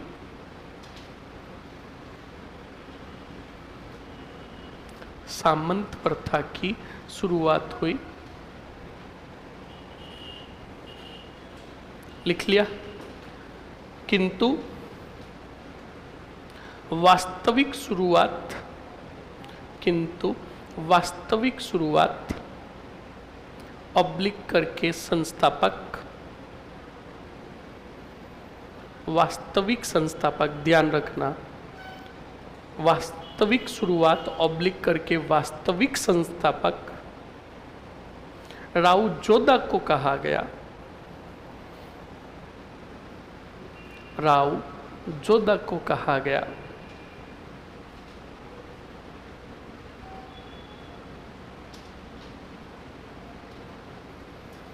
लिख लिया? अरे लिख लिया ना? इसका मतलब समझ गए? सवाल अगर सिंपली पूछे आपको कि सामंत प्रथा की शुरुआत किसके काल में हुई, तो आप कहोगे राउत चूड़ा। एक शब्द जुड़ गया, सामंत प्रथा की वास्तविक शुरुआत या वास्तविक संस्थापक किसे कहा गया? राउत जोधा को। समझ में आया कि नहीं आया? अब सुनो और समझो। स्टूडेंट, राउत चूड़ा भी प्रताड़ित इंसान थे। कौन से इंसान थे? प्रताड़ित इंसान थे। इनका आसपास के क्षेत्रों में तो वर्चस्व तो बहुत गजब का था, पर घर में इनकी भी नहीं चलती थी। इनकी एक प्रिय रानी थी किशोरी दे। कौन सी दे? और किशोरी दे के कहने पर इन्होंने अपने बड़े पुत्र को राज्य से वंचित करके छोटे पुत्र को राजा बनाया, और छोटा पुत्र जो था उसका नाम था राव कान्हा। क्या नाम था? अरे बोलो। हाँ, ध्यान रखिएगा, राव कान्हा। अब सुनो, नाराज हो गया बड़ा पुत्र रणमल राठौड़। कौन नाराज हुआ? अब मैं आपसे पूछता रहूंगा, आप सभी जवाब दोगे, छोरिया तुम भी साथ में जवाब दोगे, सभी साथ में। बताओ नाराज कौन हुआ? देखना राठौड़ राजवंश कैसे कंप्लीट होता है। रणमल राठौड़ नाराज होकर कहां गया? बोलो। मेवाड़ का राजा कौन था? बोलो बोलो। राणा लाखा ने शरण दी किसको? और एक गांव की जागीर दी, धड़ला गांव। कौन सा गांव? बोलो। इसी रणमल राठौड़ की बहन थी कौन सी बाई? हंसाबाई का विवाह किया शर्त सहित किसके साथ? अरे बोलो, लाखा के साथ। किसके साथ? लाखा ने जन्म, लाखा ने क्या, सॉरी, हंसाबाई ने जन्म दिया किसको? अरे बोलो मरो। कौन से कल को? बोलो। जब मोकल लाखा की मृत्यु के बाद क्या बना? क्या बना? तो मोकल की सैनिक सहायता से रणमल ने अधिकार किया कौन से डोर पर? अरे बोलो, अरे बोलो। और अब बताओ स्टूडेंट, जब मंडोर चला गया रणमल राठौड़ तो इधर हंसाबाई को चिंता सताने लगी किसकी? मोकल की सुरक्षा की। तब हंसाबाई ने रणमल के कहने पर कितने काम किए? एक तो चुंडा पर जुटे और मारवाड़ी मंत्रियों की उच्च पदों पर नियुक्ति की मेवाड़ दरबार में। की नहीं की रे? अरे की ना। बाद में मोकल की हत्या की जीलवाड़ा के शिविर में चाचा और किसके कहने पर? बोलो। फिर रणमल आया, बिलो की सहायता से मारा चाचा और भागने में सफल रहा कौन? मैपा पवार 80 कड़ी का गागरा पहनकर भाग गया। वाह रे वाह। बोलो। फिर युद्ध हुआ सारंगपुर का, जिसमें माफ कर दिया गया किसको? महपा। पूरी घटना याद आ रही कि नहीं आ रही है? फिर बताओ, रणमल राठौड़ की थी मीका ही मीका, उस प्रेमिका का नाम? अरे बोलो रे। कौन सी मली? और भारमली को रणमल ने कहा कि तू दे दे क्या? जहर। क्या दे दे? क्या दे दे? किसको? पर भारमली ने जहर दे दिया किसको? बोलो। रणमल जहर के कारण 1438 में मारा। जब रणमल मारा गया तो रणमल का पुत्र था राव जोधा। कौन से वार्ड में? वो वहां से नौदो और आ गया डोर ही डोर। बोलो समझ में आया कि नहीं आया? तो देख लो, रणमल का तो एक भी पॉइंट लिखाने की जरूरत, क्योंकि ये हमने पढ़ लिया था। वार्ड ही वार्ड छापते रहो, ये होता है कमाल। सुनो, तभी तो मैंने कहा ना कि उबड़ खाबड़ पढ़ाई करने से कभी भी सिलेक्शन नहीं होने वाला। इन राजवंशों की भी सीरीज होती है। ऐसे नहीं कि हमारा फेवरेट कच्छावा राजवंश, मुंह उठाया यार कच्छावा पढ़ लिया। नो, इन राजवंशों को सीरीज के अनुसार पढ़ो। देख लो, रणमल पूरे कंप्लीट हो गए कहाँ? मेवाड़। समझ में आया कि नहीं है? लिखो जल्दी से। सर, चुंडा की पत्नी चांद कंवर ने चांद बावड़ी का निर्माण करवाया। हाँ तो सही है, चांद बावड़ी का निर्माण करवाया तो बावड़िया मैं थोड़ी बनवाऊंगा और लिखवाऊंगा। सही है कि नहीं है? और कान खोल के सुन लेना, बावड़िया, मंदिर, महल और छतरिया कहाँ पढ़ोगे? Art and. मैं अगर बावड़िया बनवाने लग गया तो राजाओं को लड़ाएगा कौन? और मैं अगर बावड़िया और मंदिर बनवाने लग गया तो क्या आर्ट एंड कल्चर वाले दिनक दिनक धिनता घूमर पर क्या डांस करेंगे? लिखो चुपचाप।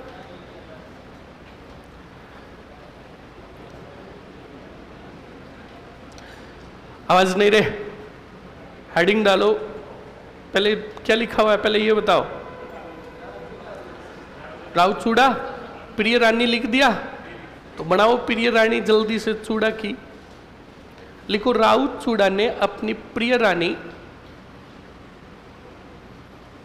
राउत चूड़ा ने अपनी प्रिय रानी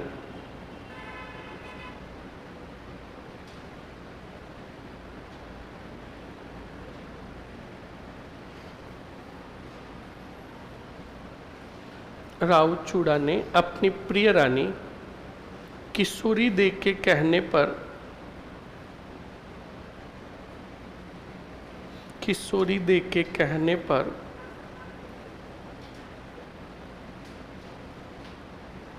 बताओ क्या किया? बिल्कुल लिखो।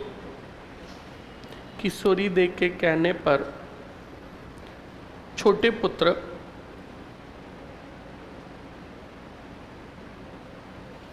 पुत्र राव कान्हा को उत्तराधिकारी घोषित किया।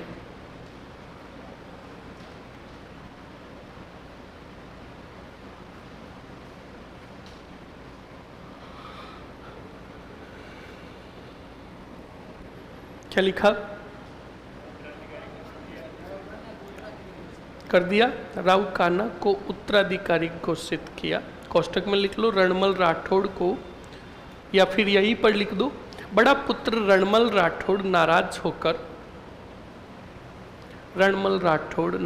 होकर कौन से वार्ड चले गए? मेवाड़ चले गए।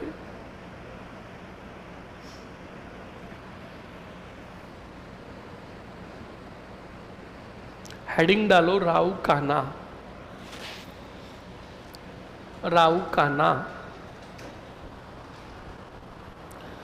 कान्हा का शासनकाल बाद में कान्हा का शासनकाल नहीं लिखेंगे हम, रणमल से ही शासनकाल लिखेंगे।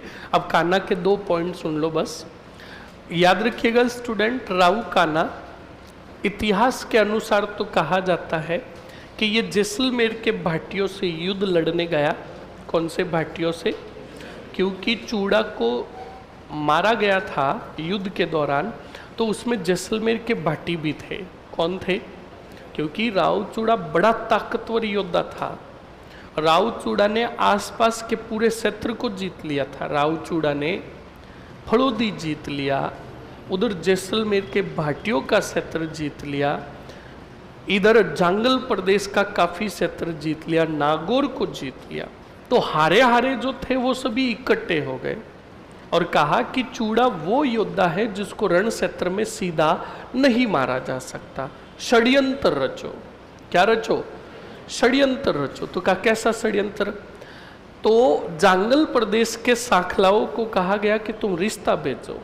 क्या भेजो? अरे बोलो मरो। रिश्ता भेजो, समझौते के तहत किसी पुत्री का विवाह तय करो, और जब शादी करने आएगा चूड़ा तो वहाँ पर सांखलाओं की सेना रहेगी, भाटियों की सेना रहेगी, सबकी सेना रहेगी, भीम सिंह की सेना रहेगी, और सब हम मिलकर अटैक कर देंगे किस पर? चूड़ा पर। ऐसा ही हुआ और चूड़ा लड़ते हुए मारे गए। बाद में राजा बने कौन? राव कान्हा। तो राव कान्हा को पता था कि मेरे पिता को मारने में जैसलमेर के भाटी भी थे, तो बताओ अपने पिता की मृत्यु का बदला लेगा कि नहीं लेगा? तो राव कान्हा इतिहास के अनुसार कहा जाता है कि सेना लेकर गए और जैसलमेर के भाटियों से लड़े और लड़ते हुए खुद वीरगति को प्राप्त हुए। एक तो इतिहास के अनुसार ये कहा जाता है। जनश्रुति के अनुसार कहा जाता है कि राव कान्हा दुर्व्यवहारी और अत्याचारी राजा था। इस कारण राव कान्हा की हत्या करनी माता ने करवाई। कौन सी माता ने? दोनों पॉइंट ध्यान में रखोगे, लिखो जल्दी से। राव कान्हा का पहला ही पॉइंट लिखो। राव कान्हा इतिहास के अनुसार, राव कान्हा इतिहास के अनुसार जैसलमेर के भाटियों से लड़ता हुआ, जैसलमेर के भाटियों से लड़ता हुआ वीरगति को प्राप्त हुआ।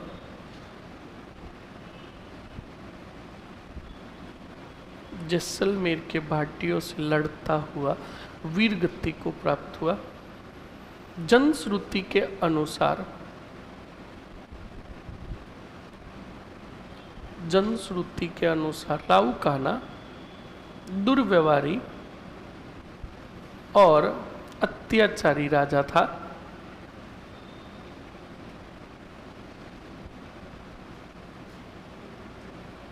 दुर्व्यवहारी और अत्याचारी राजा था।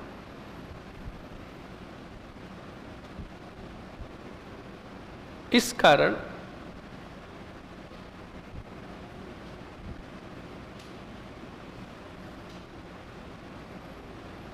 कर्णी माता ने इनकी हत्या करवाई।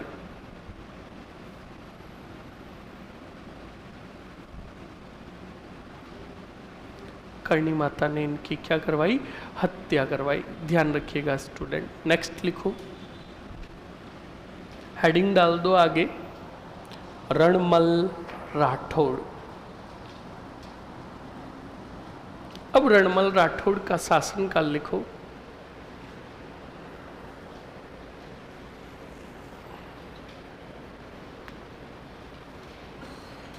सर रानी का नाम किशोरी दे या मोहिलानी था? अरे वही मोहिलानी रानी किशोरी दे पूरा नाम था इनका।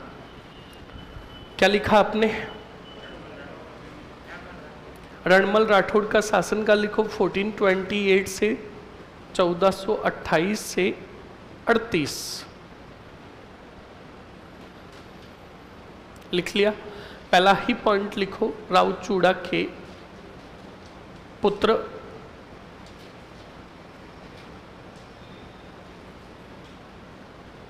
रावचूड़ा के पुत्र। लिख लिया? सेकंड पॉइंट लिखो, रणमल राठौड़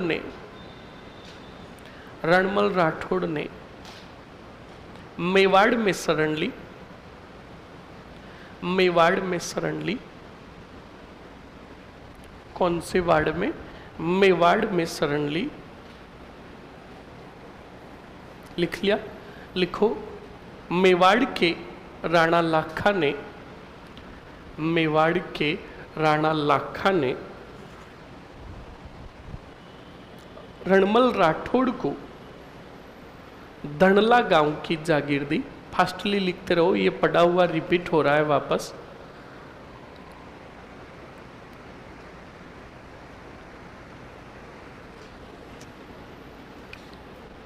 धनला गांव की जागीर दी। धनला, हाँ धनला। लिख लिया? अरे लिख लिया ना? अब बताओ, रणमल राठौड़ ने अपनी हंसाबाई बहन का विवाह शर्त सहित लाखा के साथ किया। लिखो जल्दी से। रणमल राठौड़ ने शर्त सहित अपनी बहन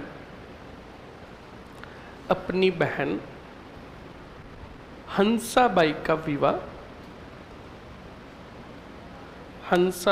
विवाह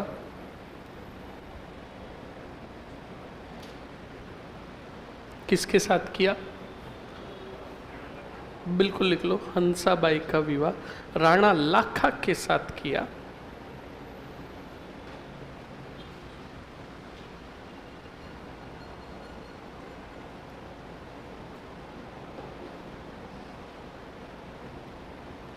लिख लिया? आगे लिखो जल्दी से। राणा लाखा के साथ किया। अब बताओ, हंसाबाई ने कौन से पुत्र को जन्म दिया? तो लिखो, हंसाबाई ने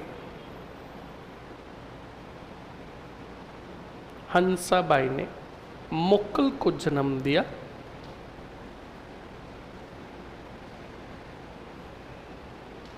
हंसाबाई ने मोक्कल को जन्म दिया। लिख लिया? आगे लिखो स्टूडेंट, अगले पॉइंट में। लाखा की मृत्यु के बाद मोक्कल मेवाड़ का राजा बना।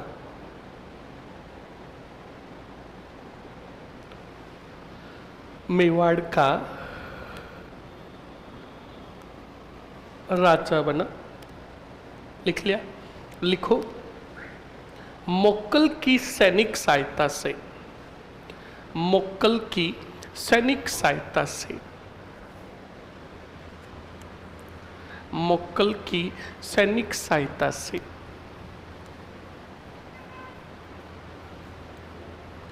रणमल राठौड़ ने मारवाड़ पर अधिकार किया।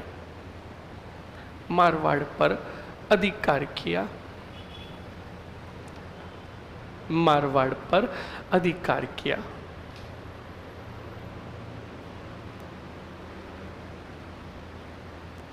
मारवाड़ पर बताओ क्या किया? अधिकार लिखो। रणमल की प्रेमिका का नाम, रणमल की प्रेमिका का नाम बताओ कौन सी मली था? भारमली था।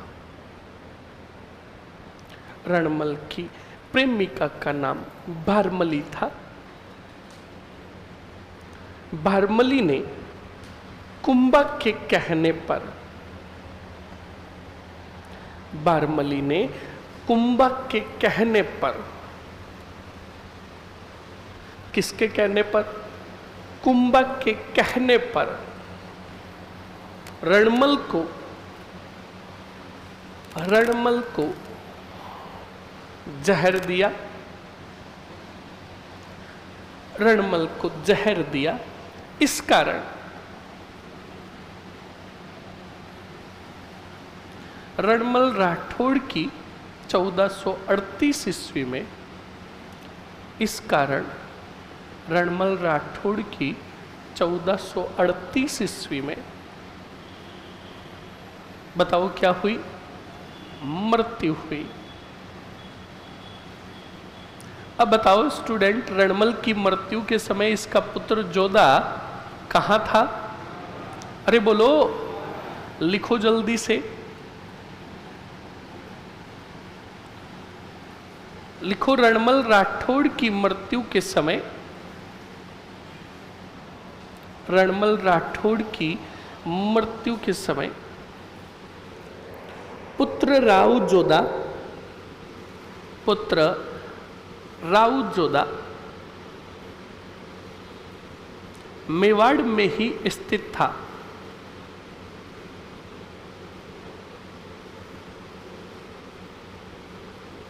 लिख लिया? हेडिंग डालो स्टूडेंट, राव जोधा, राव जोधा,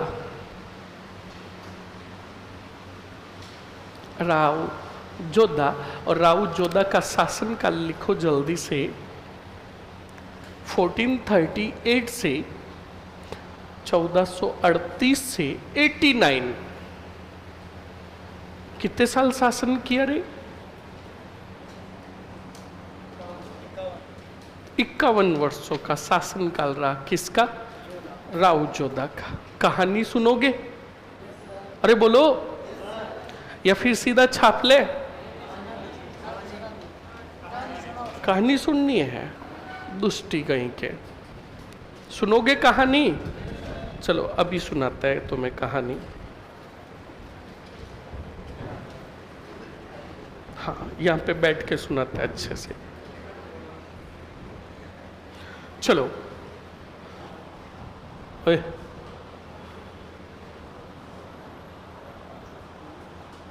सूत्र दिखना चाहिए। हाँ, क्या पीछे किसको? सो जा, तू सो जा, रेस्ट करो।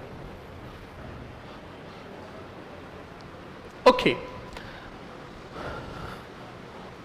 पाबूजी? कौन से पाबूजी? अब कौन से पाबूजी याद आए रे तुझे?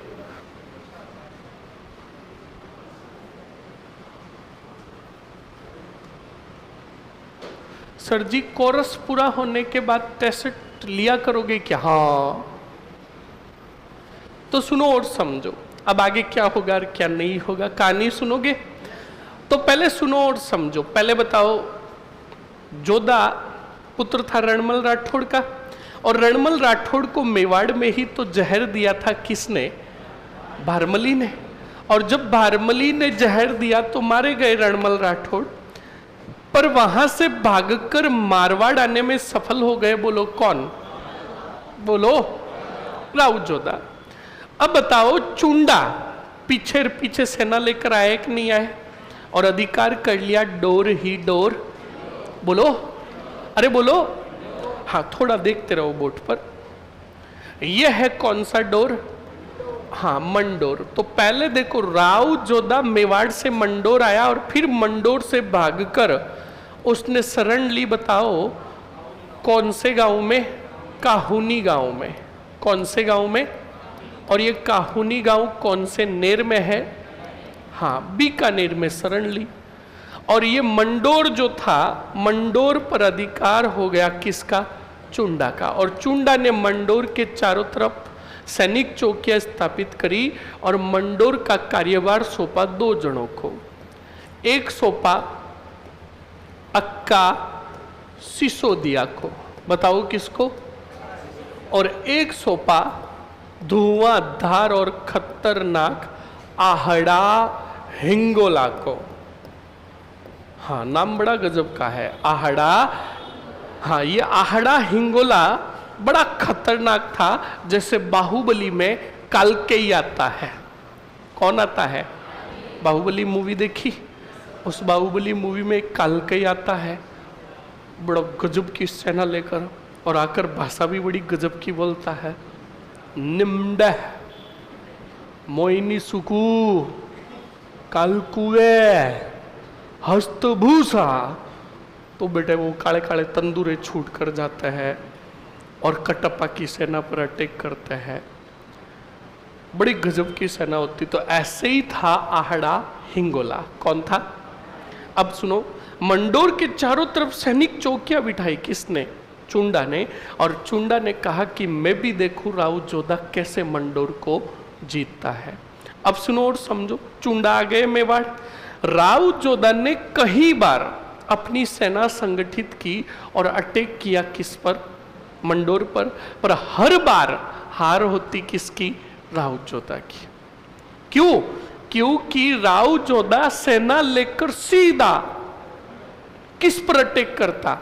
मंडोर पर। जब वो मंडोर पर अटैक करने आता तो उसको आने देते, और फिर चारों तरफ जो सैनिक चौकियां बिठा रखी थी वो सभी सैनिक आकर फोड़ते किसको? राउत जोधा को। अनलिमिटेड जूते पड़ते किसके? राउत जोधा के। एक बार क्या हुआ, राउत जोधा ने बहुत बड़ी सेना संगठित की और राउत जोधा ने कहा अब की बार 100% हम जीत जाएंगे। तो सेना लेकर आया और अटैक किया किस पर? मंडोर पर अब की बार और अनलिमिटेड क्या पड़े? जूते पड़े और वहां से भागे। तो जब हारकर जा रहे थे राउत जोधा, तो रास्ते में एक चौधरी मिला। कौन मिला? हाँ, चौधरी मिला। तो उस चौधरी से मिला तो चौधरी ने राउत जोधा की हालत देखी तो बड़े जूते खा रखे थे, घायल थे, शरीर पर काफ़ी घाव लगे हुए थे। तो उस चौधरी ने कहा राउत जोधा को, कहा एक काम कीजिए, आप मेरे घर चलिए, आज रात वासरा मेरे घर पर ही लीजिए, हम आपका थोड़ा इलाज भी कराएंगे, आपको थोड़ा आराम भी मिल जाएगा और कल आप चलते बनिएगा। तो राउत जोधा ने कहा यार बात तो सही है, थके हुए भी है, घायल भी हो रखे हैं, और सबसे बड़ी बात भूख भयंकर लगी हुई है। तो बिल्कुल राउत जोधा को वो चौधरी अपने घर पर लेकर आता है। पिछले वाले सैनिक तो आ ही जाते हैं अपने शत्रुओं की तरफ। अब सबसे पहले एक बात सुनो, हम राजस्थानी हैं। कौन से थानी? हाँ, राजस्थानी है। हर एक क्षेत्र में खाना बड़ा गजब का बनता है, ध्यान रखिएगा, बहुत गजब का खाना बनता है। पर सबसे बढ़िया बात सुनो, खाना सिर्फ गांव में ही अच्छा मिलता है और शुद्ध मिलता है, शहर में नहीं। और शहर में शुद्ध गांव का व्यक्ति जो होगा, गांव का छोरा जो होगा, उसे सिटी का कभी खाना सूट ही नहीं होगा। ये फैक्ट है, क्योंकि हम गांव के अंदर एकदम अच्छा खाना खाए हुए हैं। गांव के अंदर हम सुबह उठते ही मम्मी के साथ बाड़े में जाते हैं, गायों भैंसियों का दूध निकलवाते हैं, तो उसी में से एक लोटा दूध लेकर तो ऐसे ही पी जाते हैं। सही है कि नहीं? और वो शुद्ध प्रोटीन और विटामिन से युक्त, उसमें सब मिल जाते हैं, प्रोटीन, विटामिन, कार्बोहाइड्रेट, वसा हसा सब। अब वही छोरा अगर शहर में आ जाए और उसे ढोल का दूध पिला दे तो उसकी तबीयत खराब हो जाएगी, क्योंकि उसने तो शुद्ध दूध पी रखा है और ढोल वाला दूध मिलावट युक्त है, तो उससे कहाँ सूट होगा। और इसके ऑपोजिट शहर में रहने वाले छोरे को गांव ले जाए और गांव वाला शुद्ध दूध पिला दे, उसे भी सहन नहीं होगा। डॉक्टर के पास ले जाना पड़ेगा और डॉक्टर को कहना पड़ेगा कि डॉक्टर साहब इसका तो पेट पता नहीं क्या हो गया, क्या खा लिया इसने ऐसा। तो डॉक्टर कहेगा इसे विटामिन ज़्यादा मिल गई है, इतनी इसकी कैपेसिटी, इसको ढोल का ही दूध दो। समझ में आया ना? तो ऐसे ही गाँव में भी खाना तो सभी खाते हैं, पर दो जातियों में आप जाना कभी खाना खाने के लिए, बड़ा पौष्टिक और शानदार खाना खाया जाता है। नंबर फर्स्ट गुज्जर और रायका, कान खोल के सुन लेना, उनके यहाँ खाना बड़ा गजब का मिलता है। बिल्कुल स्टूडेंट एक्सपीरियंस बोलता है। ग्रामीण क्षेत्र में आप गुज्जर जाति के, गुज्जर समुदाय के घर पर जाते हो तो वहाँ का रूल्स और रेगुलेशन सुनो। और दूसरी जाति है चौधरी, जाट। हाँ, इनके घर पर जाओगे तो, इन दोनों के घर पर जाओगे तो तुम्हें कभी खाने का पूछा ही नहीं जाएगा। हाँ, बिल्कुल नहीं पूछा जाएगा, क्योंकि गांव में खाने का पूछते नहीं है, सीधा खाना लगाते हैं और सीधा कहते हैं आओ खाओ। ऑप्शंस नहीं देते कि खाना गिटोगे कि नहीं गिटोगे, ये ऑप्शन शहर में होते हैं। समझ में आया कि नहीं आया? तो इनके घर पर हम गांव में जाते हैं तो वहां पर रूल्स देखो, बिना पूछे खाना लगा दिया। और खाना जो आएगा ना, पहले चाहे वो बाजरी का रोट लाओ, चाहे गेहूं की रोटी आओ, प्योर घी में आएगी। सब्जी अब्जी पहले में दी नहीं जाती, का गिटना है तो घी में गिटो और ऊपर बढ़िया गुड़ डाला हुआ होगा। फिर पूछा जाएगा, ऑप्शंस दिया जाएगा कि ऐसा और चाहिए या फिर अब चरकास आने दे। तो फिर कहते नहीं नहीं एक काफ़ी है। तो फिर सोगरे आते, घी में तो आते ही आता है, फिर सब्जी, फिर दही, फिर मिर्ची का कूटा, अचार, सलाद, सब आता है। फैक्ट एक नहीं है कि सर जी प्लीज़ दोपहर का समय हो रहा है, ना मत लीजिए, हालत ख़राब हो रही है। और आप में से जो हॉस्टल में रहते हैं वो तो बेचारे बड़े प्रताड़ित इंसान है, ये विटामिन युक्त खाना खाते हैं। और जब इनको पता चलता है कि आज तो दाल बनाई है, इनके कर्म खुल जाते हैं, क्योंकि दाल में पहले संभालना पड़ता है कि दाल है कि नहीं। समझ में आया ना? तो सुनो, ये बात क्यों बता रहा हूं, इसी बात से बहुत बड़ी बात सीखेंगे। कौन? राव जोधा। अब तो स्टूडेंट बिल्कुल चौधरी के घर पहुंचे राव जोधा और चौधरी। तब चौधरी ने आवाज लगाई घर के अंदर कि भाई खाना बनाया जाए। तो बिल्कुल चौधरानी ने बढ़िया मस्त तगड़ा वाला खींचड़ा बनाया। क्या बनाया? बोलो। इधर राव जोधा का इलाज करवा कर लेकर आए थे। राव जोधा आराम कर रहे थे, पास में चौधरी बैठा था, बातें कर रहे थे। अब चौधरानी ने जब बढ़िया खींचड़ा बना दिया तो एक परात ली। क्या? थाली नहीं, परात। परात में क्या डाला? खींचड़ा। और खींचड़ा डालकर उसके ऊपर क्या डाला? तो वो भाप निकल रही थी ना, घी डालने की वजह से वो भाप दब गई, नीचे ही रही, पर खींचड़ा गर्म है कि नहीं है? तो सुनो, अब वो परात लेकर आई किसके पास? जोधा जी के पास। और बिल्कुल परात लाकर रख दी खींचड़े में और बढ़िया घी डाला हुआ। अब जोधा जी को भूख तो बड़ी भयंकर लगी हुई थी। चौधरानी पास में बैठ गई, चौधरी पास में बैठा, राव जोधा जी पास में बैठे। बढ़िया खींचड़े को देखकर रहा नहीं गया और उन्होंने अंगुलियां बीच में डाली खाने के लिए। तो अंगुलियां जड़ी तो कूदे का जल गई। तो ये जब देखा दृश्य किसने? चौधरानी ने। तो जाटों की दूसरी खूबी सुनो, जो भी बात होगी ये जाट जाति के व्यक्ति सीधा मुंह पर कहेंगे, अगले वाले को चाहे अच्छा लगे चाहे बुरा। तो चौधरानी ने जब राव जोधा को ऐसे खींचड़ा खाते हुए देखा तो चौधरानी ने कहा कि भाई बुरो मत मानजे, थाके माए लक्कड़ तो जोधा का है। उनको ये नहीं पता कि ये ही राव जोधा है।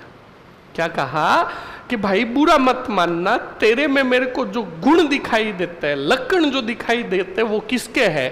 जोधा के। राव जोधा टेंशन में आ गए, कहा कि हम इतने बड़े योद्धा के हमारा उदाहरण सारा घर में औरतें देती है, वो भी रोटी खाते समय। तो राउ जोधा का पता तो लगा है कि वास्तविकता क्या है। तो राउ जोधा ने कहा, बहन एक बात बताओ, आपने हमारी तुलना जोधा से क्यों की? तो अब सुनना कितनी बड़ी सीख मिलती है। उस चौधरानी ने कहा कि भाई मैंने सुना है कि जोधा के हाथों से निकल गया कौन सा डोर, और मेवाड़ की सेना ने मंडोर के चारों तरफ क्या बिठाए हैं? ठिकाने, सैनिक चौकियां, और बीच में है कौन सा डोर? तो जोधा जो है वो बार बार जाकर सीधा अटैक करता बीच में स्थित मंडोर पर। उससे पहले सैनिक चौकियों को जीतना चाहिए, पर नहीं, वो तो बार बार जाकर बीच में स्थित मंडोर पर आक्रमण करता है तो जूते खाता है। ठीक उसी प्रकार तुझे भी खींचड़ा किनारों से खाना शुरू करना चाहिए था, पर तू भी जोधा की तरह बीच में अंगुलियां डाली तो जल गई। खा ले खींचड़ा, हाँ सुनो, का खा ले, वरना तू खींचड़े को किनारों से खाना शुरू कर, तेरी अंगुलियां जलेगी। तो बिल्कुल राव जोधा ने खींचड़ा किनारों से खाना शुरू किया तो बिल्कुल अंगुलियां चढ़ी नहीं। तब स्टूडेंट राव जोधा ने कहा, बहन मैं ही हूं राव जोधा। तो उस चौधरानी ने कहा कि भाई राव जी, अगर मैंने कुछ बोल दिया, गलत बोल दिया हो तो मैं आपसे क्या मांगू? माफ़ी मांगू। तो बिल्कुल राव जोधा ने कहा, नहीं बहन, तूने आज मुझे बहुत बड़ी शिक्षा दी है। वचन देता हूँ तुझे कि तेरे घर पर वापस क्या खाने आऊँगा, पर खींचड़ा खाने आएगा वो मारवाड़ का मंडोर का राव जोधा आएगा। मतलब समझे कि मंडोर को जीतकर वापस मैं तेरे घर पर क्या खाने आऊँगा? खींचड़ा। आज तूने मुझे बहुत बड़ी सीख देती। तो अब सुनो, राव जोधा ने ऐप में एक ही क्लास दे रखी है। सर आज एक ही क्लास है क्या? तो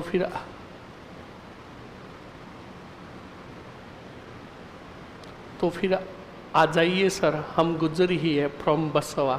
100% आप सिलेक्शन लो, मैं आपके घर पर खींचड़ा खाने नहीं आऊँगा, खाना खाने आऊँगा। क्योंकि अभी हमारे लोग, और हम जैसों को तो खींचड़ा असली खिला देना, तो मैंने आपको पहले ही कहा इतनी विटामिन सूट होगी नहीं। डॉक्टर कहेगा क्रिटिकल पोजीशन, 4 दिन भर्ती करो हॉस्पिटल में, और हमें ऐसी जगह बेड में रखा जाएगा जिसके नज़दीक, समझ रहे हो ना? हाँ, अब मैं आगे ज़्यादा कुछ भी नहीं कहूँगा। हाँ, विद्वान हो तुम, फोरकास्ट करने में नंबर 1 हो, तो अंदाज़ा लगा लेना। हाँ, तो सुनो, और सब गोलियाँ वोलियाँ कोई काम नहीं करेगी। टैबलेट्स जो भी डॉक्टर देगा कहेगा मौज करो जब तक पूरी विटामिन्स, हाँ, तब तक मामला चलता रहेगा। तो सुनो और समझो। अब राव जोधा ने सेना बहुत बड़ी संगठित कर ली, पर राव जोधा के सैनिकों के पास घोड़े नहीं थे। क्या नहीं थे? घोड़े जरूरी थे। तो कहा क्या करे? तो कहा, राव जोधा ने कहा हमारे एक मौसो जी है। क्या है? जिनका नाम है लूणा राठौड़। क्या नाम है? लूणा जी के पास चलते हैं। सेवात्रा गांव था कोई मारवाड़ के अंदर का, वहां चलते हैं और अपने मौसो जी जो घोड़ों के व्यापारी है, घोड़े उनके पास खूब है, तो उनसे घोड़े ले लेते हैं। तो बताओ राव जोधा किसके पास आए? मौसा लूणा जी राठौड़ के पास आए और मौसो जी को आकर कहा, धोग दो मौसा। तो देखो, मौसा और फूफा, मैंने कहा ना, ये रिश्तेदारी में 2 रिश्ते जो होते हैं बड़े गजब के होते हैं। घर में आधा से अधिक क्लेश जो होता है इन 2 की वजह से ही होता है, ये फैक्ट है। तो बिल्कुल मौसा जी को कहा, धोख दो भाई, थोड़े ऐ अभी जो मैंने बोला उसको कट कर देना, क्योंकि मेरे फूफा के पास चला गया ना, मौसा के पास, तो लेने के देने पड़ जाएंगे कि बेटा देख लो, ये कह रहा कि 80% क्लेश फूफा और मौसा की वजह से होता है। सही है ना, मेरे देन हो जाएगी भाई। तो सुनो और समझो। तो सुनो आगे क्या होता है क्या नहीं होता। तो बिल्कुल आए लूणा जी के पास और कहा लूणा जी धोख दूं, मौसो जी धोख दूं। तो मौसो जी इनका खुश रहो। तो कहा कैसे आना हुआ। तो राव जोधा ने कहा कि हमें घोड़े चाहिए। तो लूणा जी इनका ले जाओ, एक घोड़ा चाहिए। तो आपका नहीं, एक नहीं, पूरे घोड़े चाहिए। तो कहा क्यों चाहिए। तो कहा हम मंडोर पर क्या करने जा रहे हैं, आक्रमण करने जा रहे हैं, मंडोर को जीतेंगे। लूणा जी ने स्पष्ट कहा कि जोधा आपकी सहायता करना और मेवाड़ से दुश्मनी मोल लेना, हम आपकी सहायता नहीं करेंगे, एक भी घोड़ा नहीं देंगे। राव जोधा नाराज हो गए। राव जोधा ने कहा करे तो क्या करे। तो राव जोधा ने कहा इमोशनल अत्याचार चलते हैं किसके पास, मौसी के पास। किसके पास। अब मौसी के पास आए और मौसी को आकर चूड़ा जिनका धोख दूं। थोड़े चिंतित थे राव जोधा, उदास भी थे। तो मौसी ने पूछा बेटा हुआ क्या। तो कहा क्या क्या हुआ। तो कहा अरे बेटा बता हुआ क्या। तो कहा पहले एक बात बता मौसी, तू मेरी माँ के सम्मान है। तो मौसी ने कहा बेटा माँ के सम्मान क्या, मैं तो तेरे माँ ही हूं। तू बात बता हुआ क्या। कि जब तू मेरे माँ के बराबर है तो वो मौसा मुझे घोड़े क्यों नहीं दे रहा है, उसने मुझे मना क्यों किया। अगर वो मुझे अपना बेटा मानते तो मुझे क्या देते, घोड़ा। तो मौसी ने कहा किसने मना किया। कि मौसो जी ने। तो मौसी ने कहा अभी रुक, कैसे मना किया। नंबर लगाते हैं। संदेश भेजा रानी ने किसको, लूणा जी को। कहा कि जित ये क्या लगेगा, इनके भाणजा लगेगा। भाई मौसी के हम क्या लगेंगे, भाणजा ही लगेंगे। तो कहा कि मेरे भाणजे को जितने भी घोड़े चाहिए दे दो। लूणा जी ने कहा शट अप, लप लप नहीं, घोड़े नहीं मिलेंगे, क्योंकि इनको घोड़े देना और मेवाड़ से दुश्मनी लेना बराबर है। रानी ने कहा अब क्या करे। तो रानी ने कहा बेटा तुझे घोड़े तो मिलेंगे, 2 दिन 4 दिन रुक, मैं कोई दूसरा उपाय सोचती हूँ। अब सुनो, 3 दिन 4 दिन बीते। उधर लूणा जी के दिमाग से ये बात निकली। राव जोधा वही है सेवात्रा गांव में। 4 दिन बीते। रानी सा ने दोपहर के अंदर, षड्यंत्र था ये पूरा ध्यान रखना, रानी सा ने दोपहर के अंदर दासी को बुलाया और दासी को कहा कि जा दरबार में जाकर कह लूणा जी को कि रानी सा को आपकी बहुत याद आ रही है, इसलिए आपको कक्ष में महल में बुला रही है।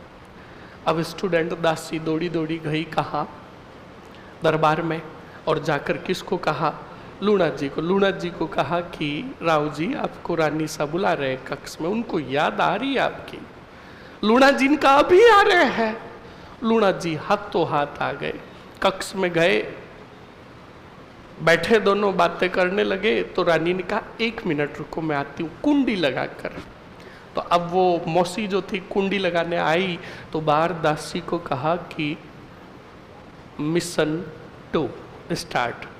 अब दासी को पूरी बात बता रखी थी।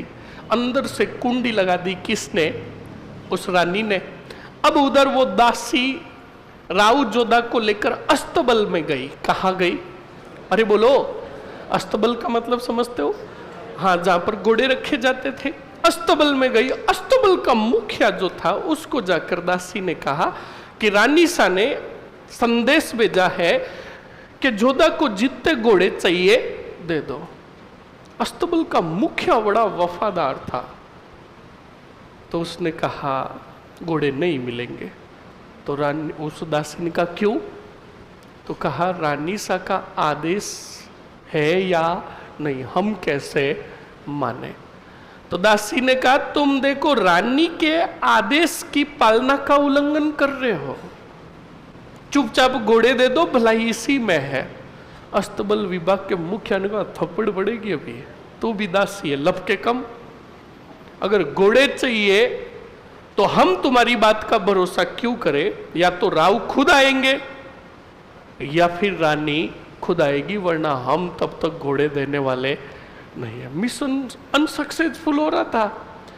दासी जोधा को लेकर वापस आई और धमाधम क्या खटखटाया, दरवाजा खटखटाया तो अंदर डिस्टर्बेंस हुआ थोड़ा। रानी ने राव को कहा कि थोड़ा रुकिए, हम मिलकर आते, ये दासी पागल हो गई है। ये पूरा षड्यंत्र था। रानी आई बाहर और रानी ने आकर कहा क्या है, तो कहा वो अस्तबल विभाग का मुखिया घोड़े नहीं दे रहा। तो रानी ने कहा 1 मिनट रुक, मैं बाहर आऊं। उधर राव जी को कहा लूणा जी हम 5 मिनट से आ रहे हैं, दरबार में कोई काम है, 2 मिनट 5 मिनट से आ रहे हैं, आप इंतजार करो। लूणा जी अंदर, रानी बाहर आई, बाहर से कुंडी लगाई, कहीं लूणा जी बाहर नहीं आ जाए।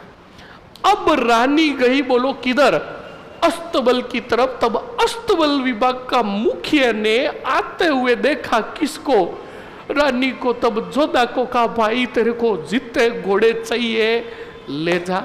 अब बताओ, घोड़े पूरे के पूरे राव जोधा ने अपने सैनिकों को कहा पूरे ले लो, एक भी छोड़ना, मौसा भी याद रखेगा।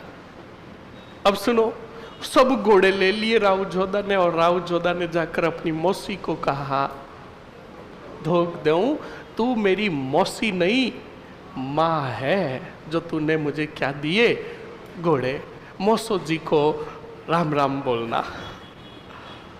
अब स्टूडेंट बताओ राव जोधा क्या लेकर निकल गए, बोलो मिशन सक्सेसफुल। रानी सा वापस महल की तरफ आए, बाहर से कुंडी खोली, अंदर गए और लूणा जी को कहा चुपचाप दरबार में जाओ और शासन व्यवस्था चलाओ। लूणा जी के हालात बदल गए, जज्बात बदल गए। लूणा जी का ये था क्या, तो कहा षड्यंत्र, मेरे पुत्र को तुमने घोड़े देने से मना किया। लूणा जी ने कहा लंका लग गई। समझ में आया कि नहीं आया? तो अब बताओ घोड़ों की व्यवस्था हुई कि नहीं हुई?